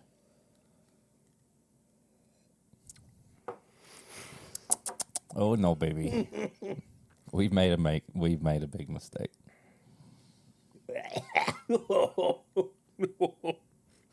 We've made a big mistake. It's like motor oil and coffee. The finish isn't bad. So there's this much left. If you're watching or listening, there's Less than half a bottle, Less but than not half. by much. I will. If Perry's okay with it, Take it with you, please. I will sample this out to anybody who sends me a message.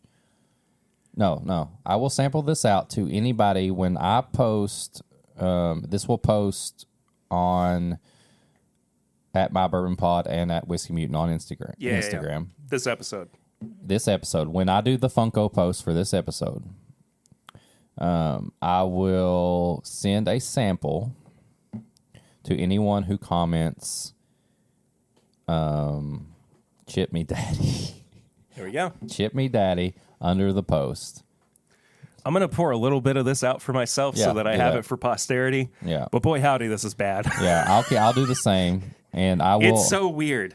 I will sample it out until like I've ran out, and then like I'm sorry, I apologize if you post that comment, and I've ran out. Okay. Ooh, We will. special time. She kissed me. Yeah, how You're many people? so weird. How many times do people kiss each other on this podcast? That's the first time, actually. See, I said special time. Yeah, you're right. See, special. I'm actually going to do 2 because Unlike this scope. I want my dad to try it too. You're gonna ruin his palate. Papa Ritter be tasting motor oil for days. So yeah, Chip Me Daddy in the Funko post, whether you're looking at it under mine or the at My Bourbon Pod page. Now, Either way. this brings up something interesting that we should talk about too, which we've never addressed on the podcast before. But there has been this wave of dumb, like, send it to us in a private message and we'll promote it on our page. Oh my Comments on stuff. God. The worst. And we keep getting them from like Funko accounts. Kentucky accounts. Yeah. Like, And it would be really funny, though, if somehow the Matrix broke for it and one of those accounts commented, Chip Me Daddy. that's the test. To That's see the if real people test. are legit Yeah. like Exactly. bots or not. That would be hysterical. But anyway, things I've been drinking Yeah. recently. She outside? They're going to her mom's. I was like, oh my God, the child's escaped. And she's not happy about it Yeah, either. she's apparently. mad. She's like, I didn't mean to go outside. I hate this. She's pissed. Yeah. What do you mean outside? I don't want to be here. Do you want to be here? You just said you want to go outdoors. I'm a kid. I don't know. I lied. I don't know what's happening. Why did you lie? Because I don't know. Anyway, I had a Bourbon County Stout last night Nice. after my stream was over because I hadn't had one in a while, and Which one was it? Just the regular? just the regular one from 2022. Trying to think. I mean, I've been on a Turkey 101 kick, just kind of in general. I feel like it's been a slow. We haven't had a lot of releases recently. We haven't had a lot of things that have been of note that we've needed to, pick up and review or anything. Yeah. We've kind of been waiting on stuff to drop in price too before we picked it up to review. And as a matter of fact, that's what we're doing on today's episode review. Oh, there it is. Yeah. So we are reviewing today Fortuna. I've been excited to try this. Kentucky Straight Bourbon Whiskey. This is from Rare Character. Nice. 102 proof, aged at least 6 years. Oh, my God. 6-year MGP. Nope, it's Kentucky. Really? Yeah, I I thought just said Kentucky Straight Bourbon Whiskey. I was paying attention. Sorry. You're a liar.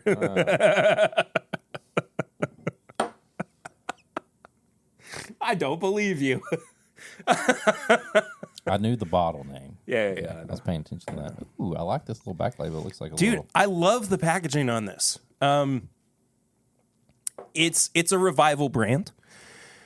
It was, around in like the early 1900s or something. I think it was a victim of Prohibition. Rare Character Some good medicine back in bought the day. rights to it and basically revived the label. Look at the back label. I love they made it look like a little like... It's like a scroll. Like parchment paper. Yeah. Really cool stuff. So this is actually from the very first batch. And it's just been sitting at Liquor Barn. Nice.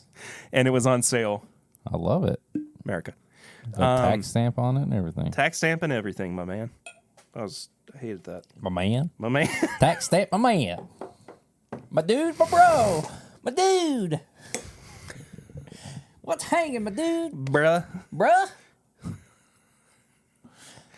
So at this liquor store over by us, Yeah. the guy who is normally working nights and weekends unironically calls everybody bruh. Bruh. It's like he lost a bet or something. Bruh. Every time I see him, he's like, "What's up, bruh?" Bruh. All right, so we don't know where this is technically sourced from. I would be unsurprised if it were, kind of the three big sourcers right now in Kentucky: Bardstown Bourbon Company, Wilderness Trail, or Green River. You know who doesn't know but would act like they know? Chad might. I knew you were going to say that. You're a real piece of work, you know that? You know me too well. Oh. That's peppery. It's different. That is straight up a pepper shaker. Like just normal table Black pepper. black pepper. Yeah. Huh. I'm not mad at it. It kind of caught me off guard though. Yeah. It looks pretty light too for how old it is and for the fact that it's 102 proof. Oh, is it? Yeah. I thought it was like nice. No, 102. Yep. Well, oh my God, I cannot get over that black pepper. That's cool.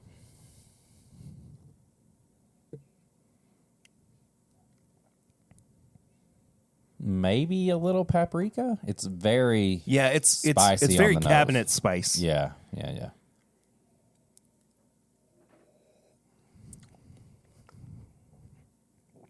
But that's where things change. Where it is still spicy, but it gets a little creamy. What are you thinking? Is that Heaven Hill? It reminds me of Heaven Hill. You know, it's a good comparison. Well, yeah. We're just drinking all the things today.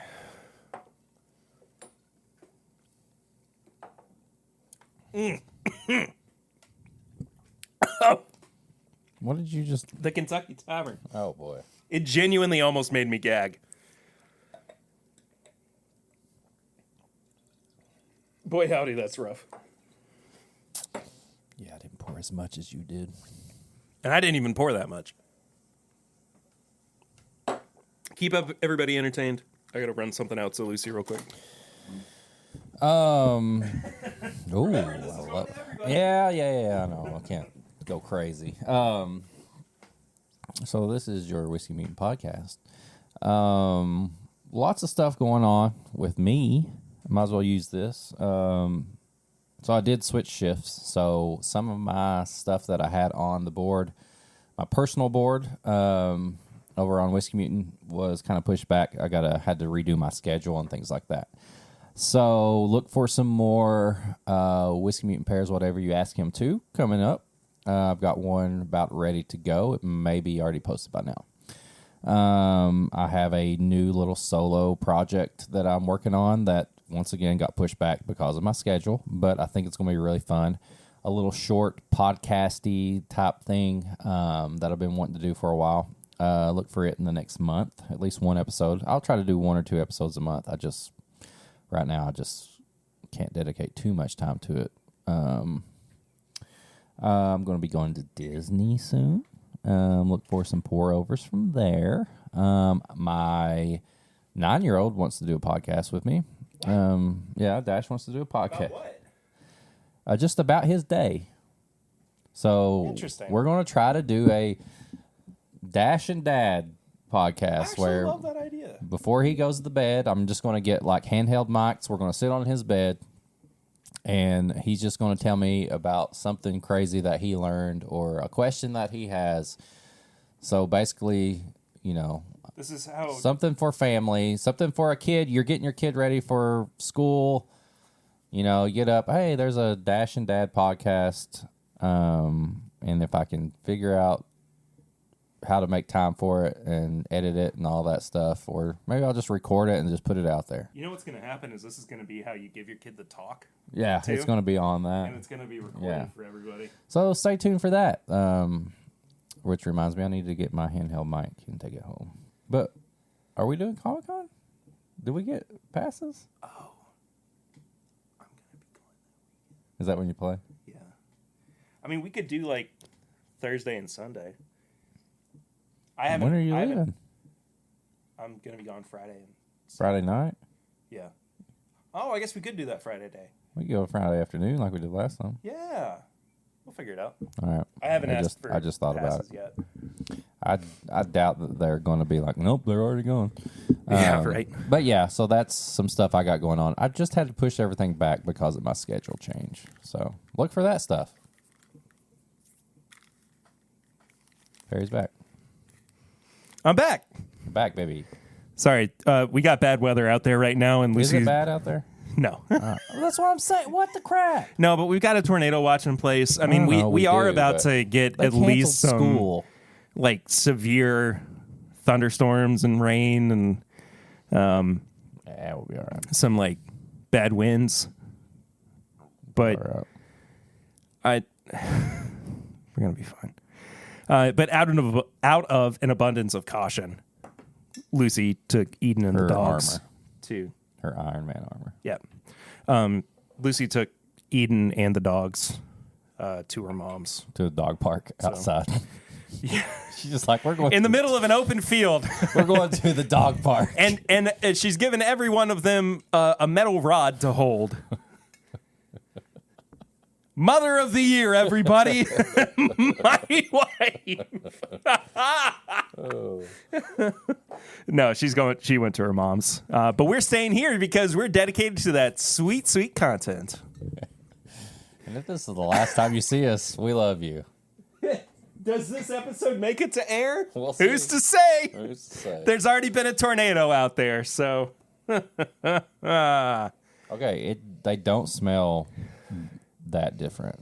This is still peppery as hell, but there is a muted pepper note on the Heaven Hill. Yeah. All right, I'm going in for a taste.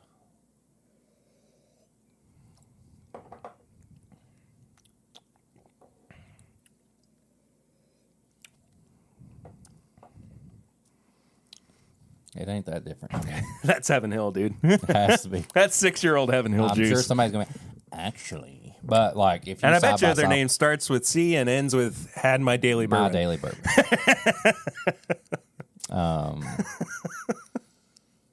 He pulls little samples out of his beard. He's like, actually, I got a sample of the original batch right here that they compared it to with the original batch of the other one. You can say whatever you want, but I know for real what happens. What? I love you, Chad. Yeah. It's all right. Do we need to dedicate a little bit of time so that you can drop an F-bomb or something? Because you haven't said one yet. Fuck. There we go. Eric's F-bomb of the week. Yeah. I don't know what I'm going to do with that edit, but it's going to be in bad taste. I hope so. That could be a whole like a little reel. Eric's F-bomb of the week. No, Yeah. I try to control it these days. I got a little wild there for a while. Yeah. I mean, Here's the thing. Here's serious, the thing. all serious, like Yeah. whether it is from Heaven Hill or not, like these are very similar in taste. Yes. So let's talk about what this is logistically. If this is a 6-year-old 102 proof Heaven Hill bourbon that was sourced. Right. What we compared it to, we used to be able to buy for $12 a bottle. Right. The MSRP on this is $84.99. Okay. What's the MSRP on the new 7-year Heaven Hill bottle? $40. Okay. So now, and you see where I'm getting Yeah. what I'm, you know what I mean? Yes. But the thing is, it does say aged a minimum of 6 years. So there is the chance that there's older product stuff in it. there, yeah. Blah, blah, blah, blah, blah. I know. This is too light to have anything older than 6 or 7 years in it. I mean, if it was, it would be like 5% or something, like a very Probably, yeah. a drop. Just something for like to round out the flavor profile. I'm just gonna say it. $90 is way too much for this bottle. It's Yeah. way too much for this Yeah. bottle. It is good it's bourbon. good. It is super solid bourbon that I have no problem with drinking. I have no problem with sharing it with people. I will not buy another bottle of this. Not for that price. This is not a bottle that I feel so committed to that I need to have it on my bar, in my cabinet, on the podcast, something I talk about Yeah. in what we've been drinking recently. So what all would, the daggum what would time. your price suggestion be if you're like, I'm going to buy another bottle? This should be like $40. I was going to say 40 to It's got to be $45. like $40 or $50, Yeah. man. I agree. It's which puts this at like over double the price of what Yeah. I would reasonably pay for this. That being said, all that being said, this was on sale for $65. Getting closer. So I didn't, and clearly, I mean, I didn't have a price with. I didn't even sit there and look at it on the shelf and go, you know, maybe I could just do that. Like I don't know. I grabbed it. Yeah. I grabbed it and I said, "This is coming home with me. We're reviewing this on the podcast." And I mean, I'm going to drink and enjoy it, but at $90, that is a pass all day and twice on Sundays. For me. Yeah. Unfortunately, yeah. I agree. Yeah, But it's still good bourbon. it's so good. It is good. That's the paradox But it's that good. we've set ourselves It's up for. good in the sense of like the $30 to $50 range that we like. Like, I mean, you put this beside Rare Breed. I mean, Rare Breed's going to destroy it. Yeah, and the prices. I know the prices of Russells and Yeah. Wild Turkey's going up. You put this beside, Wilderness Trail 8-year bottled and bond. oh my God, Absolutely the kills Wilderness this. Trail. And you're getting 2 more years of age on the Wilderness Trail. Yeah, That's actually probably a really good comparison yeah. because that's essentially the same price. Elijah Craig Barrel Proof, ECBP all day. 12 year, and it's the same price, $85 right now. That's typically what you're kind of finding it for. They still say that MSRP is 65. True, but like in the real world, you could potentially see this sitting there at retail and an ECBP at retail, and you're getting double the age, double the not double the proof, but like barrel proof and all that. So I don't know. I don't know why the price is that high. I'm definitely already thinking of my review, and the price is gonna hurt this the most. Well, this actually is a vehicle as well for us talking about something that we have talked about privately recently. But I think that, yes, I am slipping in a larger conversation into the review. That's just kind of how it goes. Welcome to This Is My Bourbon Podcast. We are out of nowhere. And I mean, I'm sure that, there probably is some precedent for it because we know how the market works. And answer. Hello, you are on This Is My Bourbon Podcast. We're legitimately recording right now. What are you doing? What's up, Grease? Man, I'm just trying to find some rock and roll music that I even care about, and I'm listening to Sirius Radio. I didn't know if you knew a channel that I needed to go to, Eric. Bro, Sirius Radio. Yeah, dude. I listen to Spotify. I'm not kidding.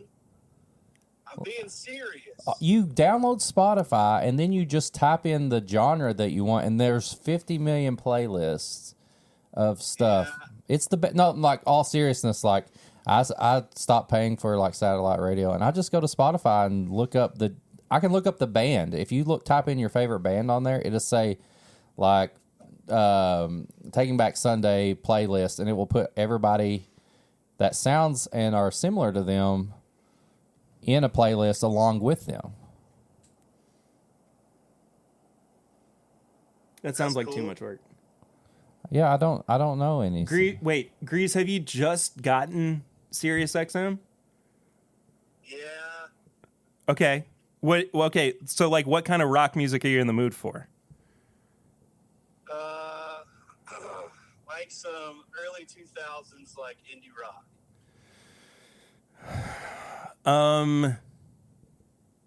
Channel 69 420. No. 38 I think is Alt Nation. They play some like early 2000s stuff, but they also play some newer alternative music as well. They gonna play Juliana Theory and stuff like that?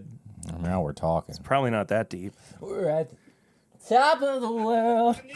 You and I, we got another time, and it sure feels like you reached in your pocket and pulled out a pass that says you can take me anywhere. We're gonna get a copyright strike. Oh, I don't know the rules of this stuff. 35 is. I need Thursday to randomly come on the radio is what I'm looking for. Thursday. You're probably better off with XMU then, which is channel 35. Heck yes, Perry. Eric, I'm never calling you again. Why? You literally got the answer you wanted to by calling me. Yeah, but I was here. Yeah, but that doesn't mean he could call you at a different time and he ask a question about something else, and then I'm not there and he doesn't get the answer. I'm always going to answer when the Grease calls. I am too, but I'm just saying the fact that I was here at this time and he called me means he got the answer. If he calls you at a certain time and he's asking about a tattoo or something, you're not going to have the answer for him. You know what I mean? You know what I'm saying? I can't argue with that. See? So how is that tattoo going? How's your back piece? How's your back piece going? I know I know you haven't told anybody about it. I'm just asking. My back piece. Your tattoo. Your whole back piece. Oh yeah, I got Bill Cosby's face on my back. Yeah. Is Andrew Tate right underneath it too, or? Such a good figure in life. I had to submit it. You know what I mean? But you started that before everything came out about Cosby, and so you just had to finish it, right? Or did you get it after? So That's no, the. I got it before, but after all that went down, I got them to put a cigarette in his mouth. No. He just looked like he needed a cigarette. It's got some like chocolate pudding dripping down into your crack. Good little pudding down in there. Rudy, lick up the pudding. Remember when he had that kid show and he used to draw a bunch? Yeah. Yeah, it's basically an image of him drawing a bunch of crap at the top of my crack. Okay. Makes sense. Yeah, it's called Cosby Blowout. That's the next if you're listening to this and you're a part of Oaken Thieves, that's the next barrel pick. Cosby Blowout. We got James working on a sticker as we speak. Chocolate right now. stout finished MGP. Put you to sleep real fast. Hazmat. NASA family. All right, so while I got you on here, tell me about y'all's event coming up. Oh, the live show? Yeah. Yeah, so we have Peggy No Stevens join us for He's advertising for us. for Saturday, where we are going to do a pair off. We're going to talk about pairing, and then we're going to pair stuff. You're missing the opportunity to call that parrying. Well, it's pairing with Peggy. He's right. And he's like, but yeah, Oh. it's parrying with Peggy. Yeah, and I mean, but the thing is, too, Eric is doing most of the pairing with Peggy. Perry's just trying to keep everything going before, like, out of chaos. Like, he's just trying to, he's going to have to be the moderator. Grease, do you remember that time when you and Will just constantly kept telling me to stay in my lane? I'm staying in my lane by moderating. I like that. Dude, I'm going to be honest with y'all, dude. Peggy knows in my hall pass top 5. Yeah. Did you say a hall pass? Yeah. Okay. There you go. TIMBP exclusive. I was going to ask who's number 1, but we'll talk about that later. Lauren, don't listen. Don't listen to this episode. Peggy's just so sweet, so hot. That's going to be one of the themes of the pairing. Sweet and hot. Sweet and hot. Yeah. But yeah, it's Memorial Day weekend, the weekend before that. Live show all day Saturday, stuff going on. VIP tickets, people come in on Friday and have some pours and tastings and pairings and dinner with us. And here's the thing too, Grease. There's always room for more people bro, to be there. I know for a fact April would say, let Grease stay at our house. Like, she would just welcome that. You know, she just... Yeah, y'all. I mean, guys, it's completely on the table. So Good. That's what I like to hear. yeah. I'll let y'all know for sure. What do y'all think about that?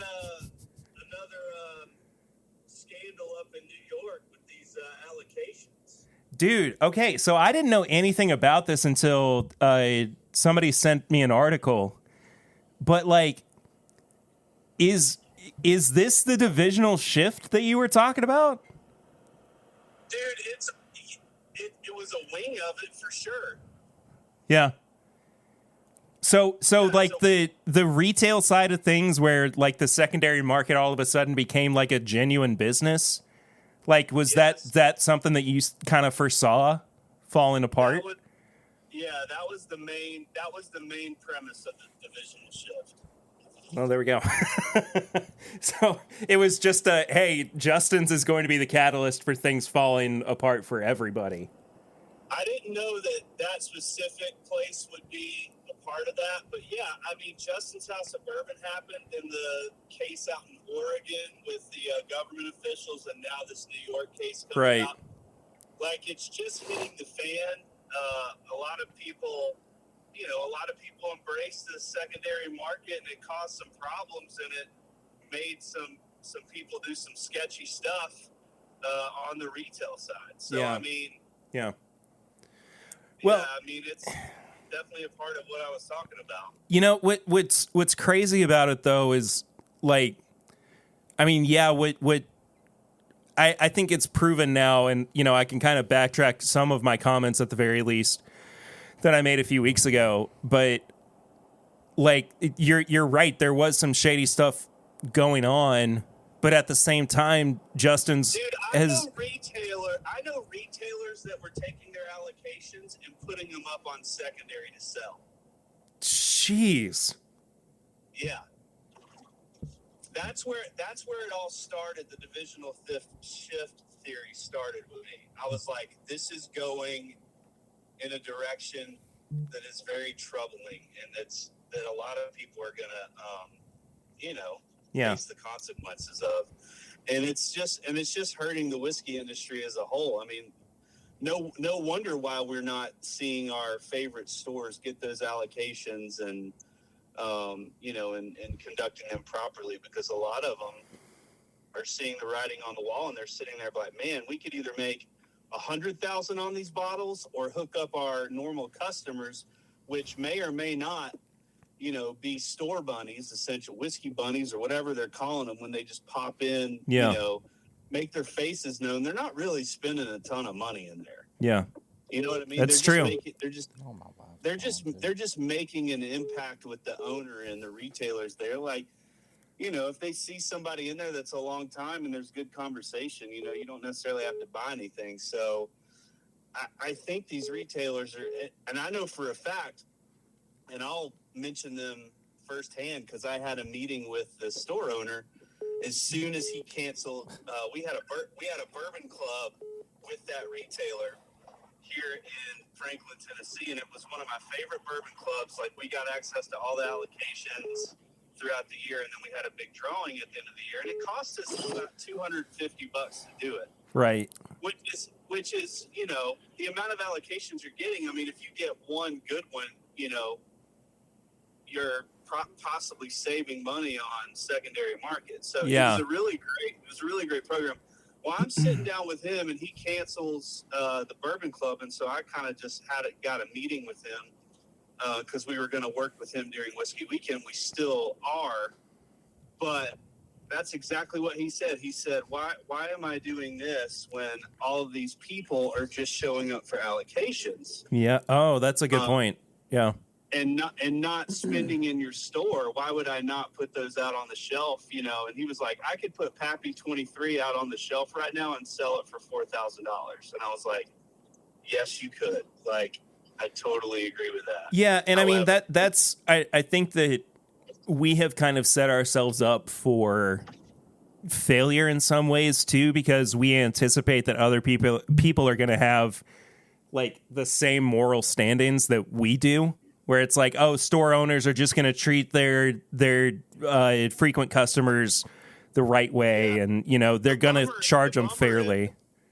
The bummer is at the heart of that, it's actually not a moral decision. It's like morally, ethically, and legally they can do that.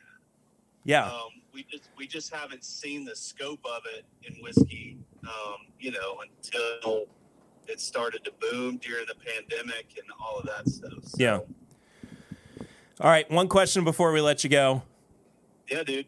On the flip side of things, and we're in the middle of reviewing Fortuna bourbon from Rare Character 2, which is, a revival brand, but it's 6 years old and like $90 a bottle. I mean, is that also a sign of the end times? It's not the sign of end times. There we go.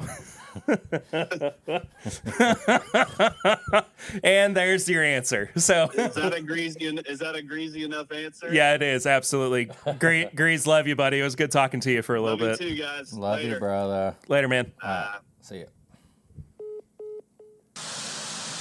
Hello, everybody. We're still here. But we are still here. But Eric and I are now finishing this episode remotely. It's just this whole thing. Like, there's apparently a bad storm going on, and me and Perry do not give a crap about it. But also, like, I don't see it anywhere. No, it's just a possibility. So it's like I mean, I get it. I want everybody to be safe. I don't want anything to happen to my wife and my child. No, I don't either. But it's like, I'm okay with dying with Perry, though. yeah, we could have died together, man. We If could I have been. died with Perry, I would die happy. I love my family, but if there's If I had somebody to else, choose, if there's somebody else I'm going to die with, it would have been Perry. So, but we're still here. what a way to go. Who's to say? Like you said earlier, who's to say if this episode even makes it out? We'll see. It's got to, or else we have nothing for next week. Yeah, and everybody that survived is going to be mad at us, even if we're dead. So, kind of pick it back up from where we were, I guess, before Grease called, which was like an hour ago for us. Yeah, it's been a while. This day, man. So we're getting into the review for the Fortuna. Yep. And to backtrack a little bit and try to get us actually on track for the conversation, Eric and I have been observing this kind of from a distance for a little while, but we are very aware of it, and I think others might be too, that Rare Character is quickly becoming the new MGP bottle brand, whatever, that people are losing their minds over. And the thing that kind of really tipped the scales for me, or tipped me in the direction of thinking oh, this is actually happening, was I got invited to be in a Facebook group that was just dedicated to Rare Character. Not necessarily buying or selling, but just celebrating it. Well, when you sent me that and you kind of showed me some stuff that was going on, it almost felt like when all the new riff picks and everything started blowing up, and everybody was doing new riff picks and stuff like that. There's a whole Facebook group based on just new riff picks, not necessarily new riff as a fan of the brand, but new riff picks. And I think that's the same thing. Buying, selling, trading, trying to. Right. Yeah. And I think that Rare Character is kind of getting that cult following to where... Oh, it definitely is. You're getting that MGP, that high-proof MGP. There's waxing. There's different color waxes going on. You can kind of put your own picture and stuff on there if you do a pick or whatever. And I don't know. Is it all necessarily good, or is it just one of those things where you just trust the people that picked it because they're going to pick something good, but then there could be just some random, kind of good or lackluster Rare Characters now? See, that's my main problem, is that it seems like, and I mean, the other half of that too is that, like what you like. I truly do not give a crap. It's of no consequence to me.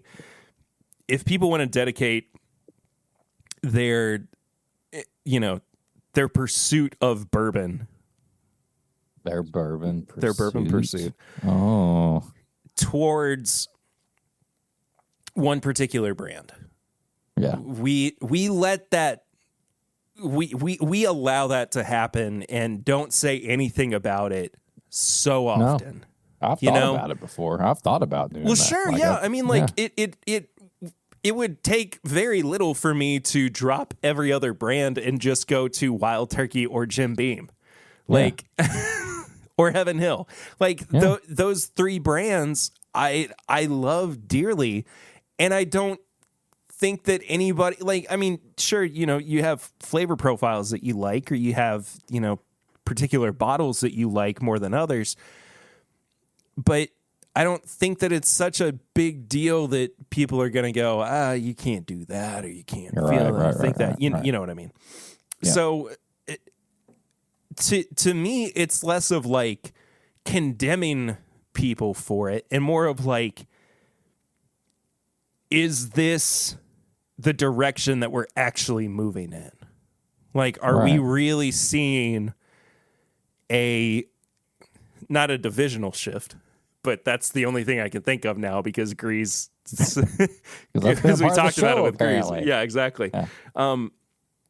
But just a shift of focus away from, the MGP of it all, what does Buffalo Trace have today of it all, like, Yeah. Is it like that, the whole thing where it's like, oh, if my band gets popular, then it's not going to be cool? Because I feel like Rare Character was kind of came out of nowhere. It's like this thing that only a few of us were talking about, and then all of a sudden it just blew up. well, you know what's funny about that is I saw,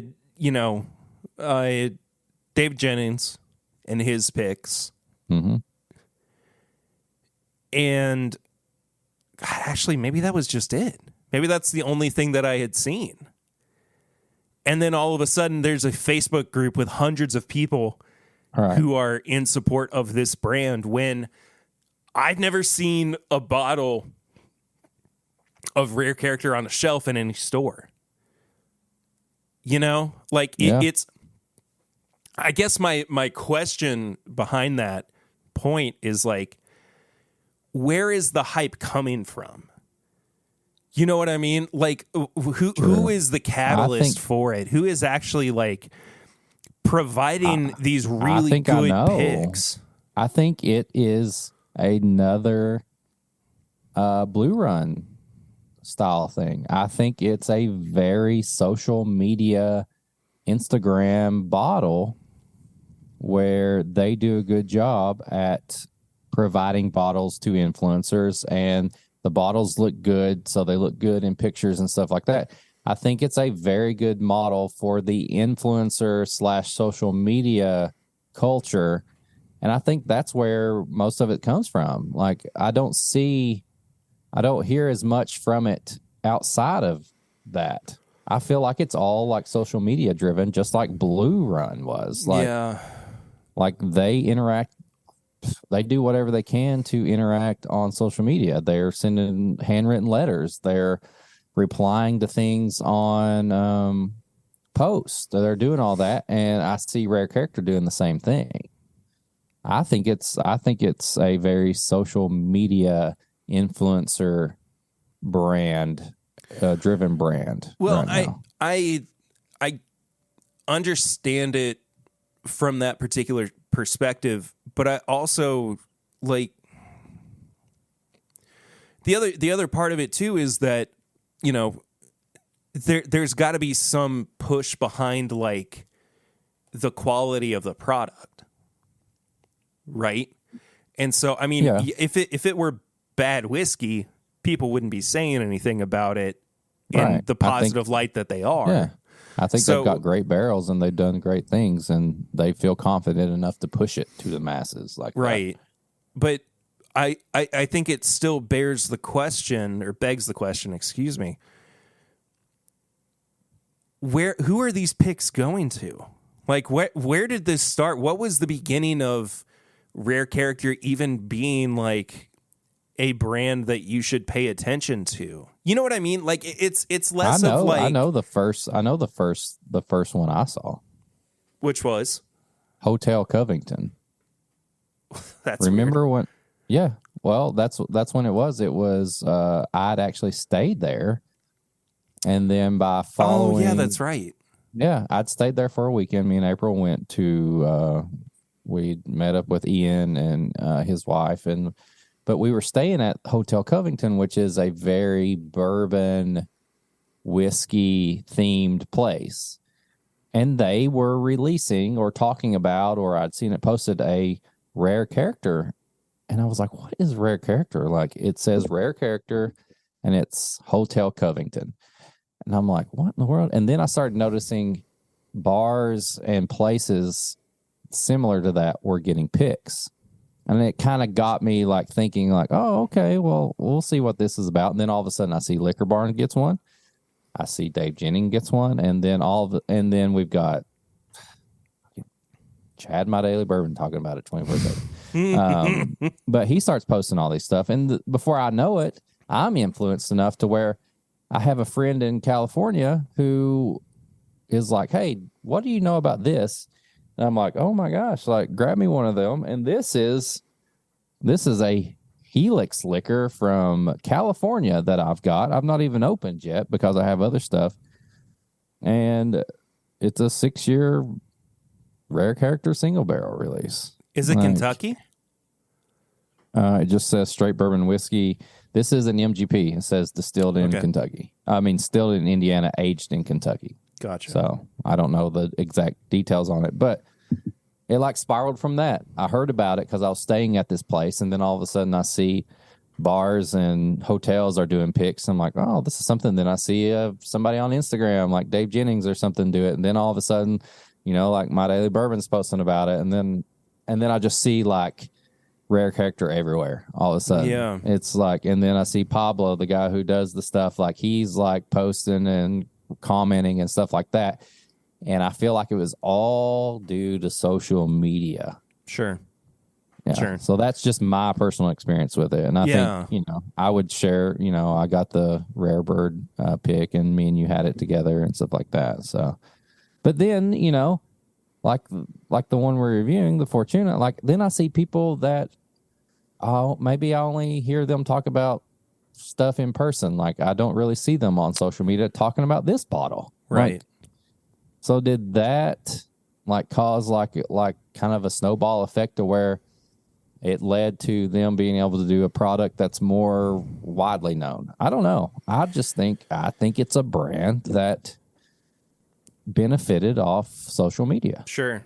Yeah. No, I think that if you look at it from a logistic point of view as well, if you are launching a new brand in this era of things, you do have to have a very strong social media presence. Yeah. I mean, it's almost demanded that you do, Right. or else nobody's gonna know about it. Nobody's gonna see it. Nobody's gonna have any kind of like reaction to it. And I mean, like,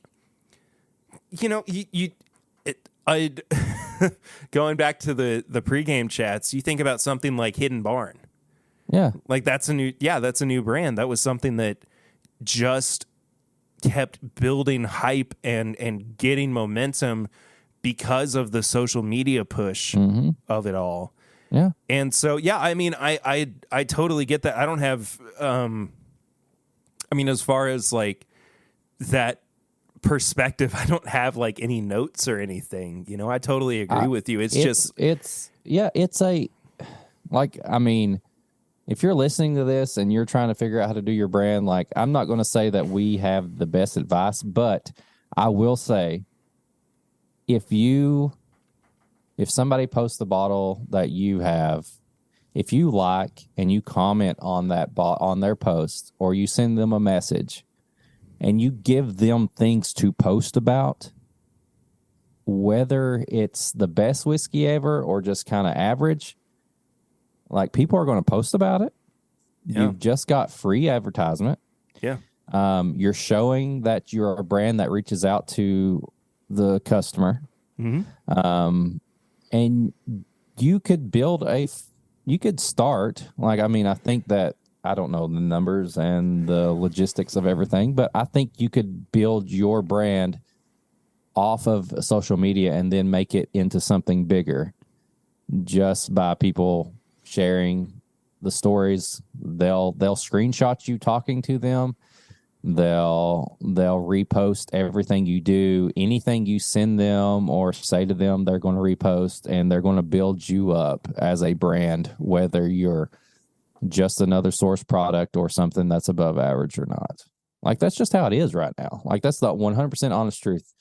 Commenting on somebody's post and retweeting them, replying to them, sharing their story is probably the easier than paying for a commercial that may play on somebody's TV or something.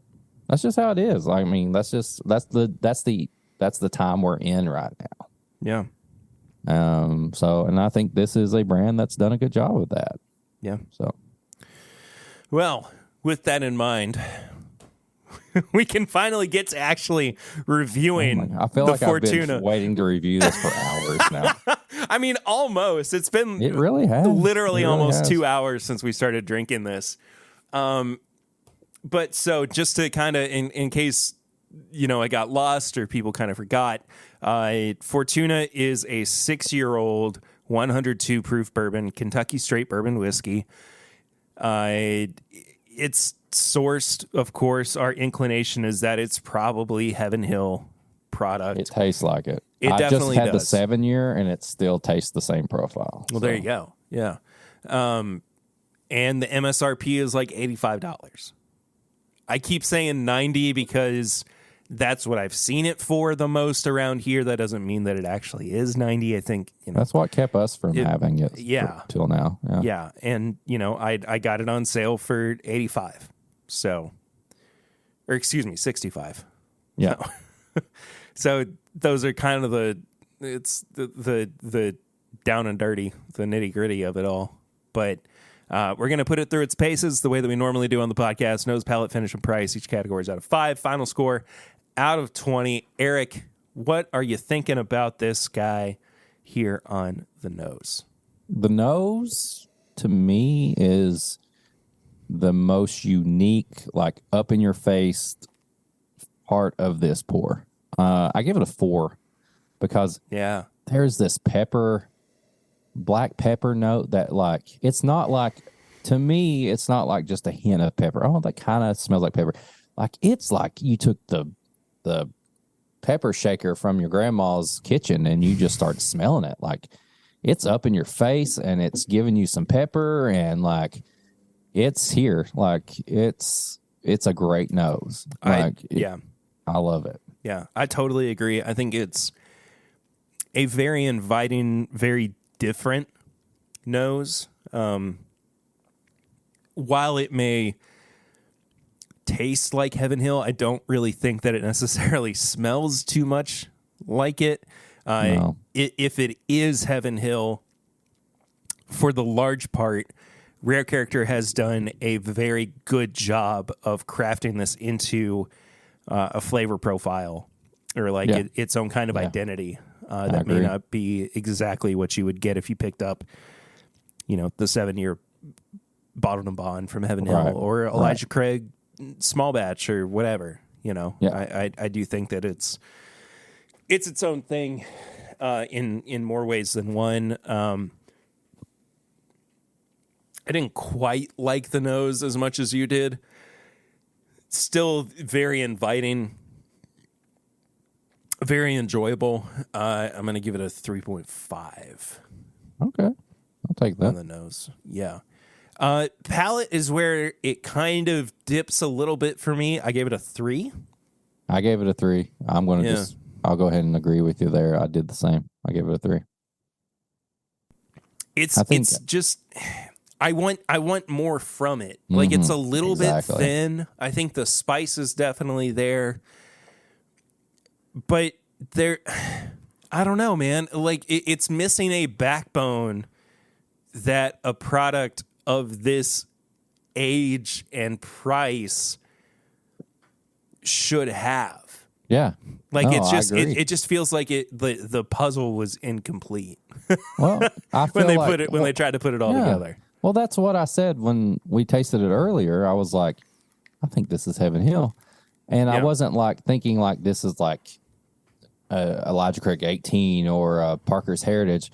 I thought this tasted like a good bottled and bond style type of whiskey that we can get for much cheaper. Like, it goes along with that. Like, it's good, but when you take those factors into price and like, this is, a more supposed to be a more crafted thing, a little harder to get, maybe a little bit more pricey. Like, it didn't give me that extra note that I was like, oh, this is a 4 or a 5, something like that. So I agree. I'm the same. I'm a 3 on the palate.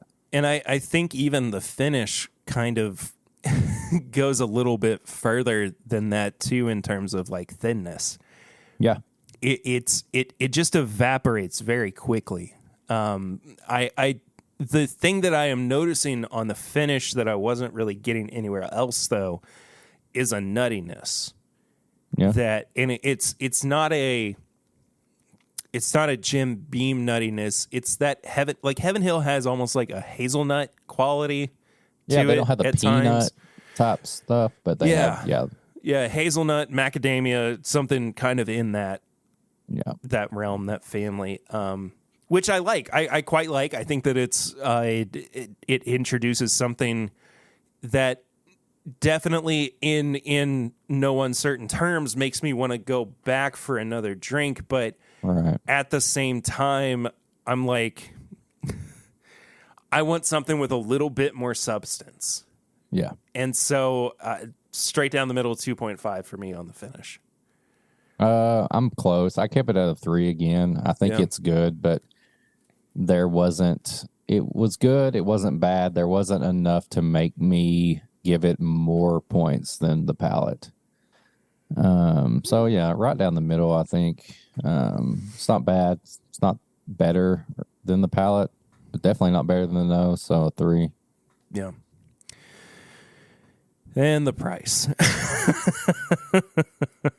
I'm sorry. Like that's dude. This is definitely the worst part of the whole thing. It's so dumb that this is a $90 bottle of bourbon for being the first introduction for Rare Character into this market as a batched product. And I know that there are smaller companies, that there are smaller distilleries who are putting out 2, 3, 4-year-old product at or around this price.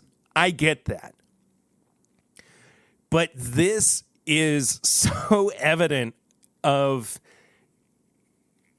the acknowledgement of hype that distilleries and NDPs have right now. Yeah, yeah. And it's a cash grab. Like, I'm not even gonna I'm not trying to tiptoe around it. I think that the price on this is obscene. I think it's insane. There is, and it's not that it's bad bourbon. It's good bourbon. Like I said earlier, it is good. I want to keep drinking this. This is something that I'm going to share with other people because it is different. It's its own unique thing. But God forbid that we have reasonably priced bourbon anymore. Yeah, I can't afford to keep drinking this and sharing it. Absolutely that's the thing. not. Yeah, I have to be stingy with this price.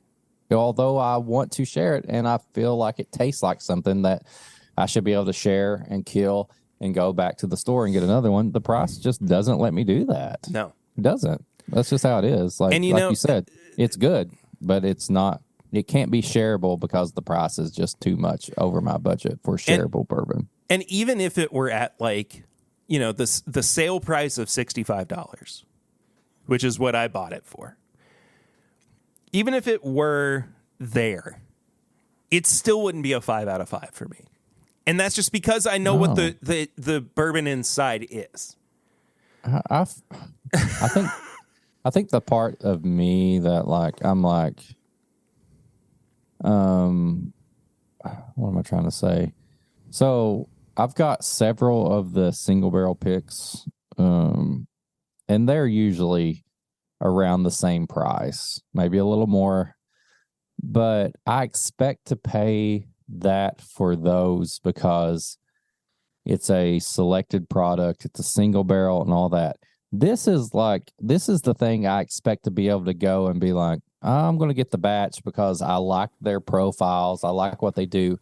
So I'm going to be able to kind of use it for cocktails, use it to do this and that. And it costs just as much as the single barrel picks. But I get that. But shouldn't a batched product that is made up of all of these great single barrels from a distillery or from an NDP, shouldn't that batch not be an indicator of how great the ingredients are that go into it? Yeah, You know, I mean, I feel like that is where, especially with a company like this that is sourcing their bourbon, and I think this even goes to like EJ Curley as well. You know, as much as we love their single barrels, their batch product is supposed to be what brings customers in, to want to return to that company. Yeah. Because it shows their craft. It shows the fact that they have the know-how, the wherewithal to take what is in front of them and essentially make something better than their individual parts. Yeah. So to me, it lessens the value of this if you do have all of these really, really good single barrels, but when you put them together, it feels like it's just kind of there. Like it was just a product to have on the market. Yeah. That's my thought process behind it. I know that's probably not the way that most people think about it, or I know it's, I mean, you know. For me, it's like the batch product makes more product that you can spread out. So to me, as money, I feel like that batch product is going to be a little cheaper because there's more of it. It's more accessible, as opposed to a single barrel portion is limited to like 150 bottles. Yeah. That's the only thing. That when I get single barrels versus batch products, in my mind, I'm thinking the single barrel is more limited. I expect to pay more for it. The batch product is more, there's more of it. So I feel like it should be a little easier to get. That's the only thing. Yeah, no, I totally think agree. of price. Totally agree. But I feel like this is a little bit farther away from like a single barrel of something that I've had that's really good compared to their batch. Like, it's just when the batch is almost the same price as a single barrel, it kind of gets me a little bit. This also introduces a conversation that I would like for us to have in the near future on, are single barrels as important or as good as they used to be? Yeah. Right? Because I don't want to get too much into it, because I think that's a good teaser. Yeah, I think that's going to be a fun conversation. But put that one on the calendar. I'll go. Yeah, I'll talk to. Oh, we forgot to switch the calendar over. Oh, it's March. It's already March. We can say goodbye to Parker and the stupid little Shiba Inu that he's holding. I was bored of Parker anyway. He was not a good firefighter model for me. He's got good traps though. Well, you got to have the whole package for me. All that price. Good whiskey, not worth the price of admission. No. It's a 2 out of 5 for me. Yeah. And that's me being generous. There is a big part of me that wants to go 1.5. I did. Did you? I did do 1.5. Okay. It made me 11.5 out of 20, all because of the price. I think this tastes like a $20 to $30 bottled and bond screw top that I can easily get. It's so similar to that. Yeah. And we love those. Like, that's me usually saying like, hey, this $15 bottle should cost $30. Well, it's the opposite of that. The opposite. This is the $80 to $90 bottle that I think should cost $30 to $40. Yeah. And if it did, I'd keep a bottle on hand. Like, that's just how it is. It's just, unfortunately, like, I would rather, if I'm going to spend $80 to $100 on a rare character product, I'm probably going to search out a pick by someone I enjoy, or a unique pick that's got a little bit of hype around it or something. I'm going to save my money and get that single barrel as opposed to this batch product. Yeah, absolutely. Well, my final score was a 12 out of 20. Yeah, so 11.5. I feel better. I feel more strongly in a positive sense about the Four Roses 80 proof that we reviewed last week than I do about this kind of premium product that's on the market. Again, like I don't have a general problem with the quality of the bourbon that's in the bottle. I just want it to be more affordable. I don't want this market to become so oversaturated. And this is nothing new. This is something that people have been talking about for a long time. But I don't want this to be something that is indicative of the way that bourbon is trending right now. I don't want it to be the sign of the, or what did I say with Grease? That it was a sign of the end times. Yeah. End of times. It's not the sign of the end times. Yeah, said. but it's not helping. No, That price is not helping it. There's absolutely nothing wrong with products that are expensive and allocated, and you taste them and you go, "This is special." Yeah, I want to be. I understand why this is priced this way or hard to get.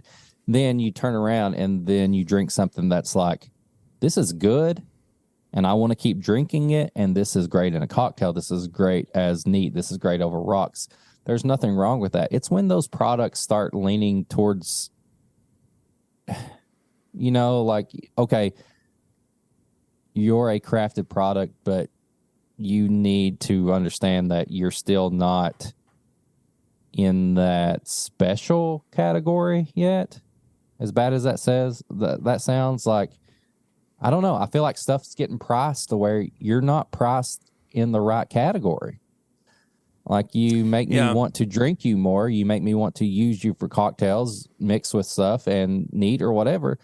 But I can't because I just can't afford. I would rather save my money and get something else or buy a couple of cheaper products with my budget.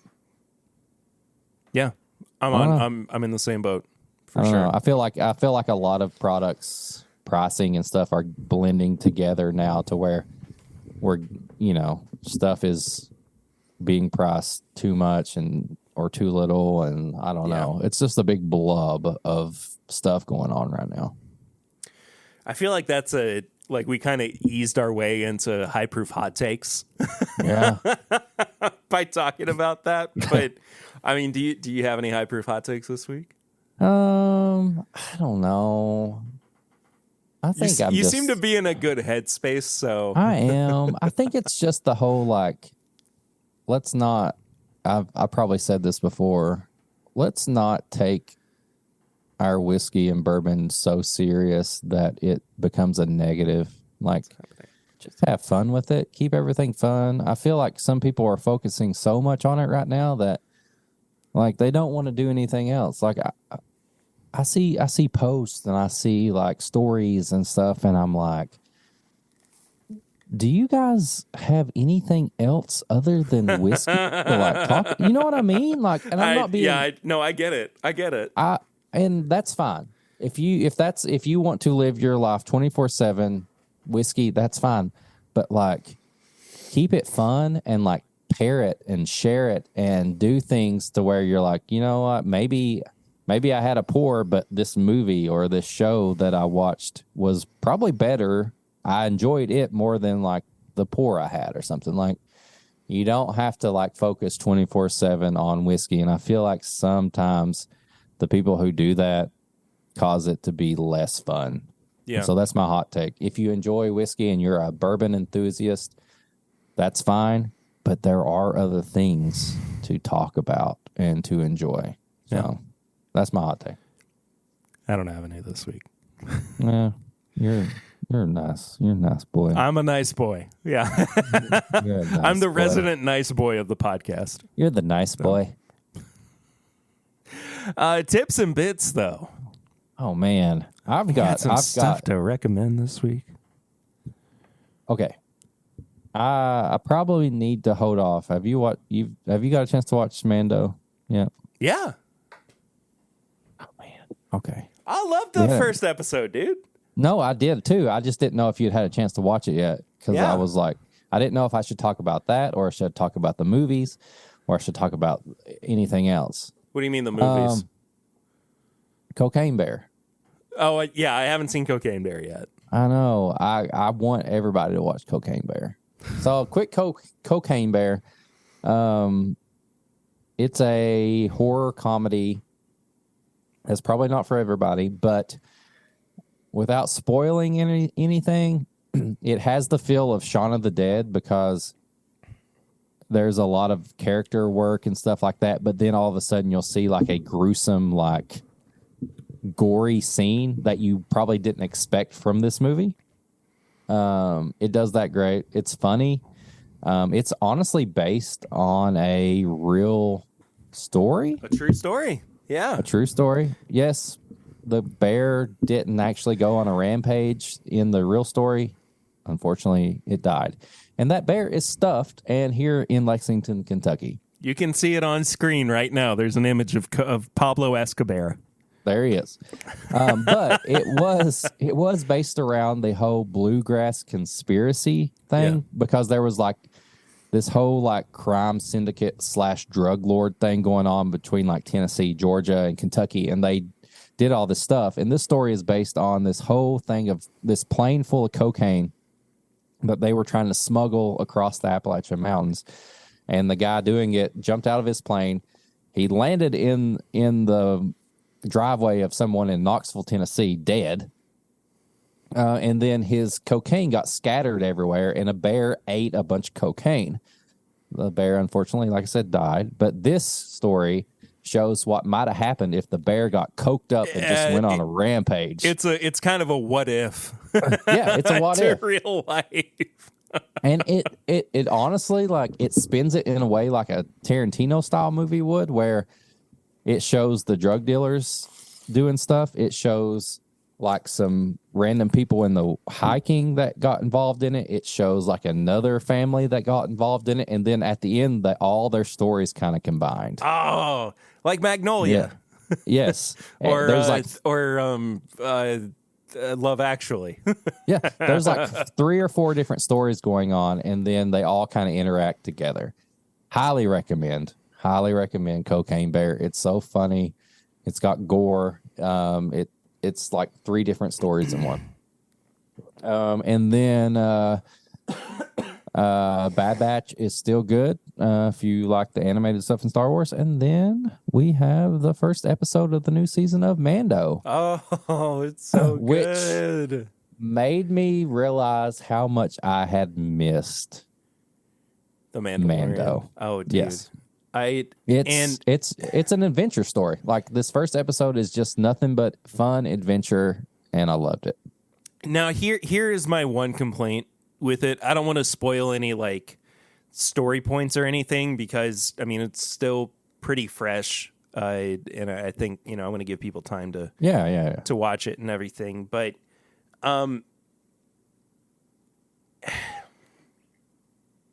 think this is a general kind of complaint with some of the Dave Filoni and Jon Favreau Star Wars stories, that they can kind of feel a little fetch questy at times. Yeah, like it's just constantly going like, oh well, you've reached this location, but the mission doesn't stop here. You got to go to the next stop so that you can like find this. Game. Exactly. It does feel kind of video gamey, and like that last scene. I'm going to speak as generally as I can without spoiling anything. But that last scene, I was watching it, and I could just imagine myself with dual controllers, dual sticks.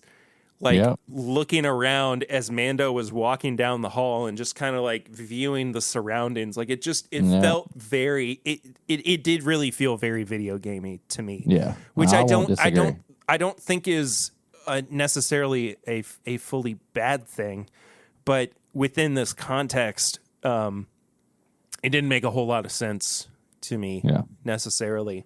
But when you really do look at the seasons of The Mandalorian as a whole, they are pretty fetch questy.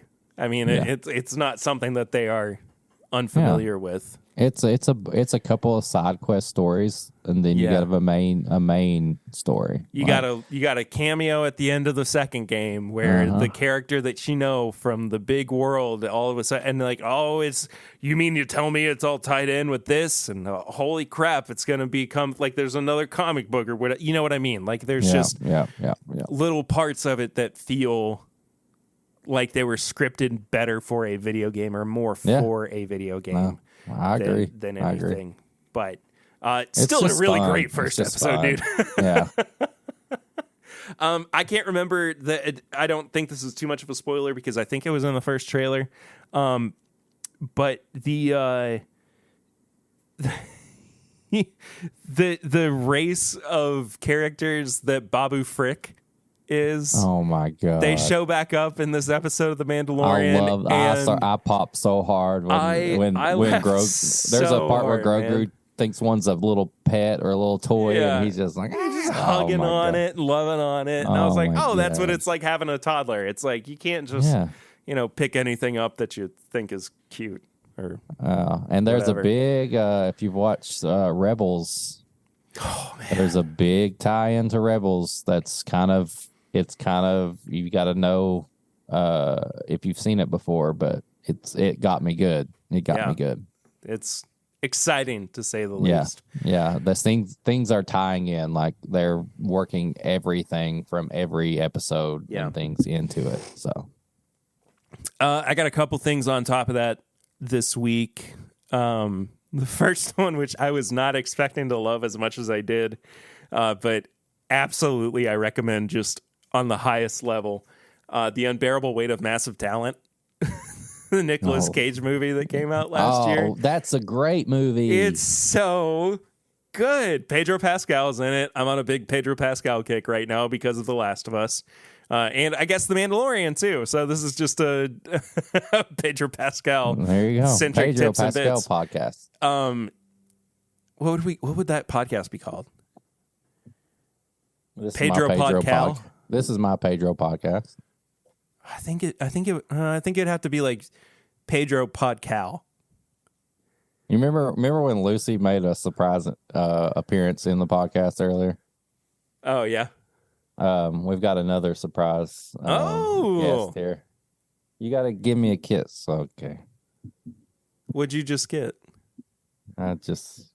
She grabs something there.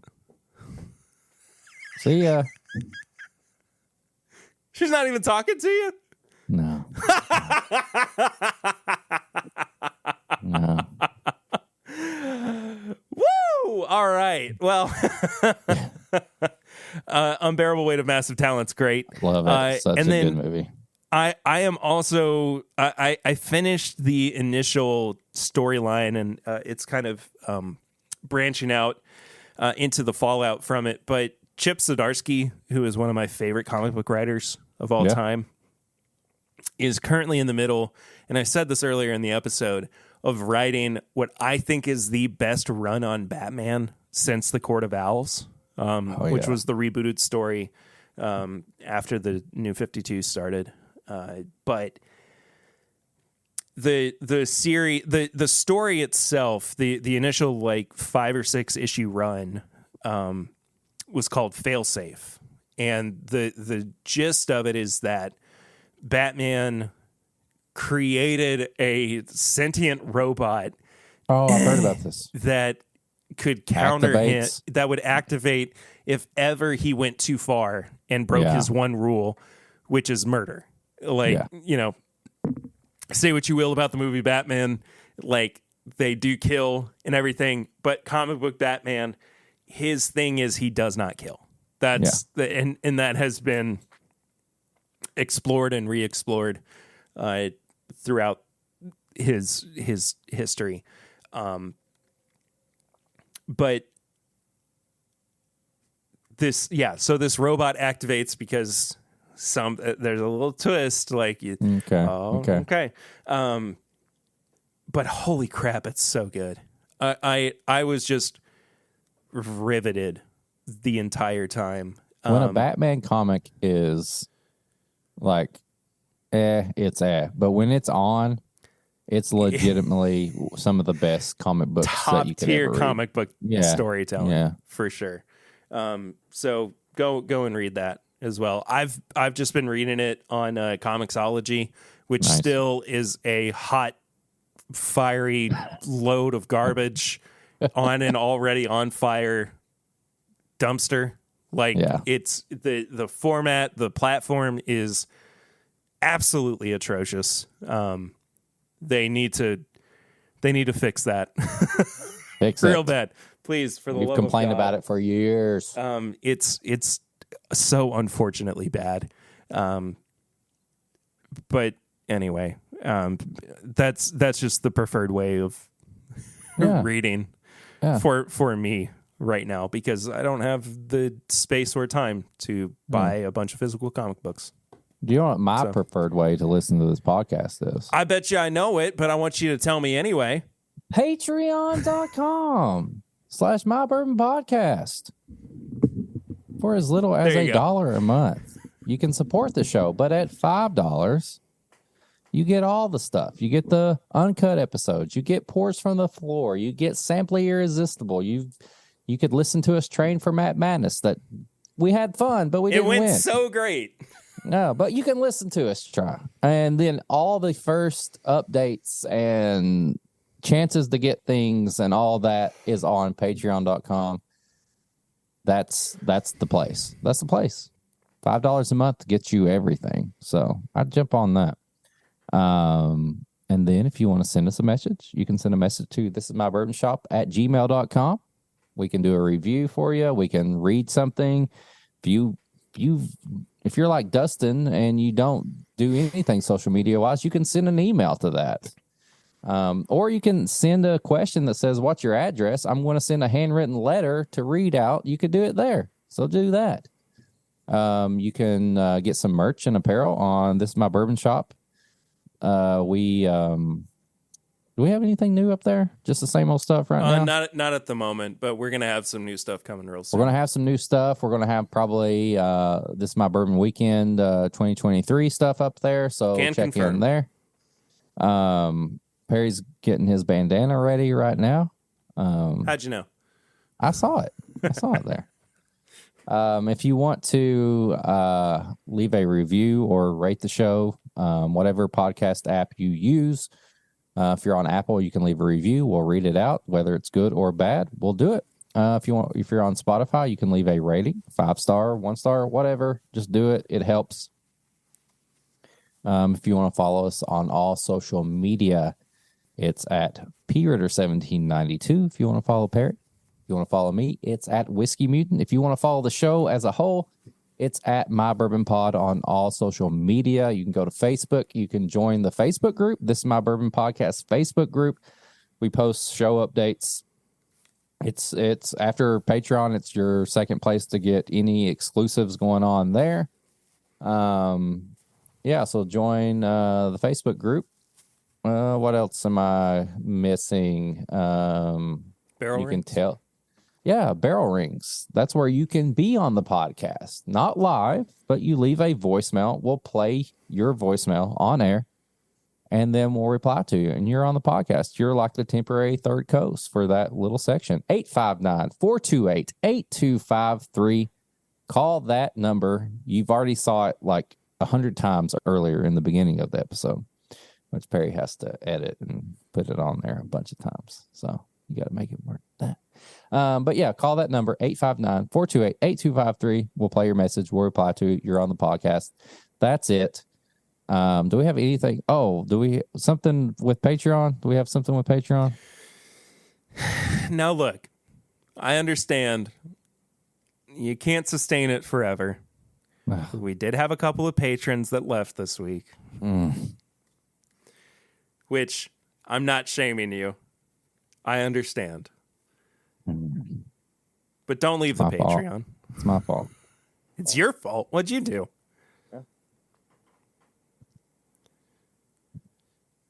They were from Cincinnati, I think. Great. Great. I know all the stuff I was saying about the Bengals, the Cincinnati Bengals, was yeah, it was for fun, part serious. But I think a lot of the Patreon members were probably Bengals fans, and they read what I wrote on Facebook, and they got mad. And then they also got mad because they like Taco Bell. I'm sorry, I don't like Taco Bell. It ruined my family's dinner one night, and you know what? I fucking hold a grudge against them for it. And they've not made it up to me since then. So I will continue to hate them. And I'm pretty sure a couple of people that left were on the Chalupa Facebook group that I was once part of and then left. I recognize some names. I'm sorry that I don't promote buying chalupas on the secondary market. I will call you out on it. I will blast you on the internet if you overpay for chalupas. That's just how it is. This day and age, we should band together as a family and take down anybody. We should take down anybody who sells overpriced chalupas. I'm just sorry. I'm sorry. That's just my thoughts right now. So I think some of those people were part of the chalupa groups, and they didn't like what I was saying and promoting. But I do love to share my whiskey with my friends. I don't know if I like Taco Bell with friends because I don't like Taco Bell right now. What's it going to take for you to ever come back around to Taco Bell? Starvation. All right. Well, yeah, let's hope it never comes to that. If that's the only thing I have a choice between living or dying, I might take a chance on Taco Bell. Okay. Well, you heard it here first. Sorry, Taco Bell. I don't know where to go from there. Thanks everybody for listening. Send us home. This has been a weird episode. It's been a wild episode. We've has. Been different locations. People have called, and we've talked about tons of stuff. Yeah. So, I guess that does it. See you guys next week. Until next time, I'm Perry. I'm Eric. And this is my bourbon podcast that might get swept away in the gigantic winds and the storm of the century. I hope you get to hear this. Bye-bye. Stay safe. Yeah.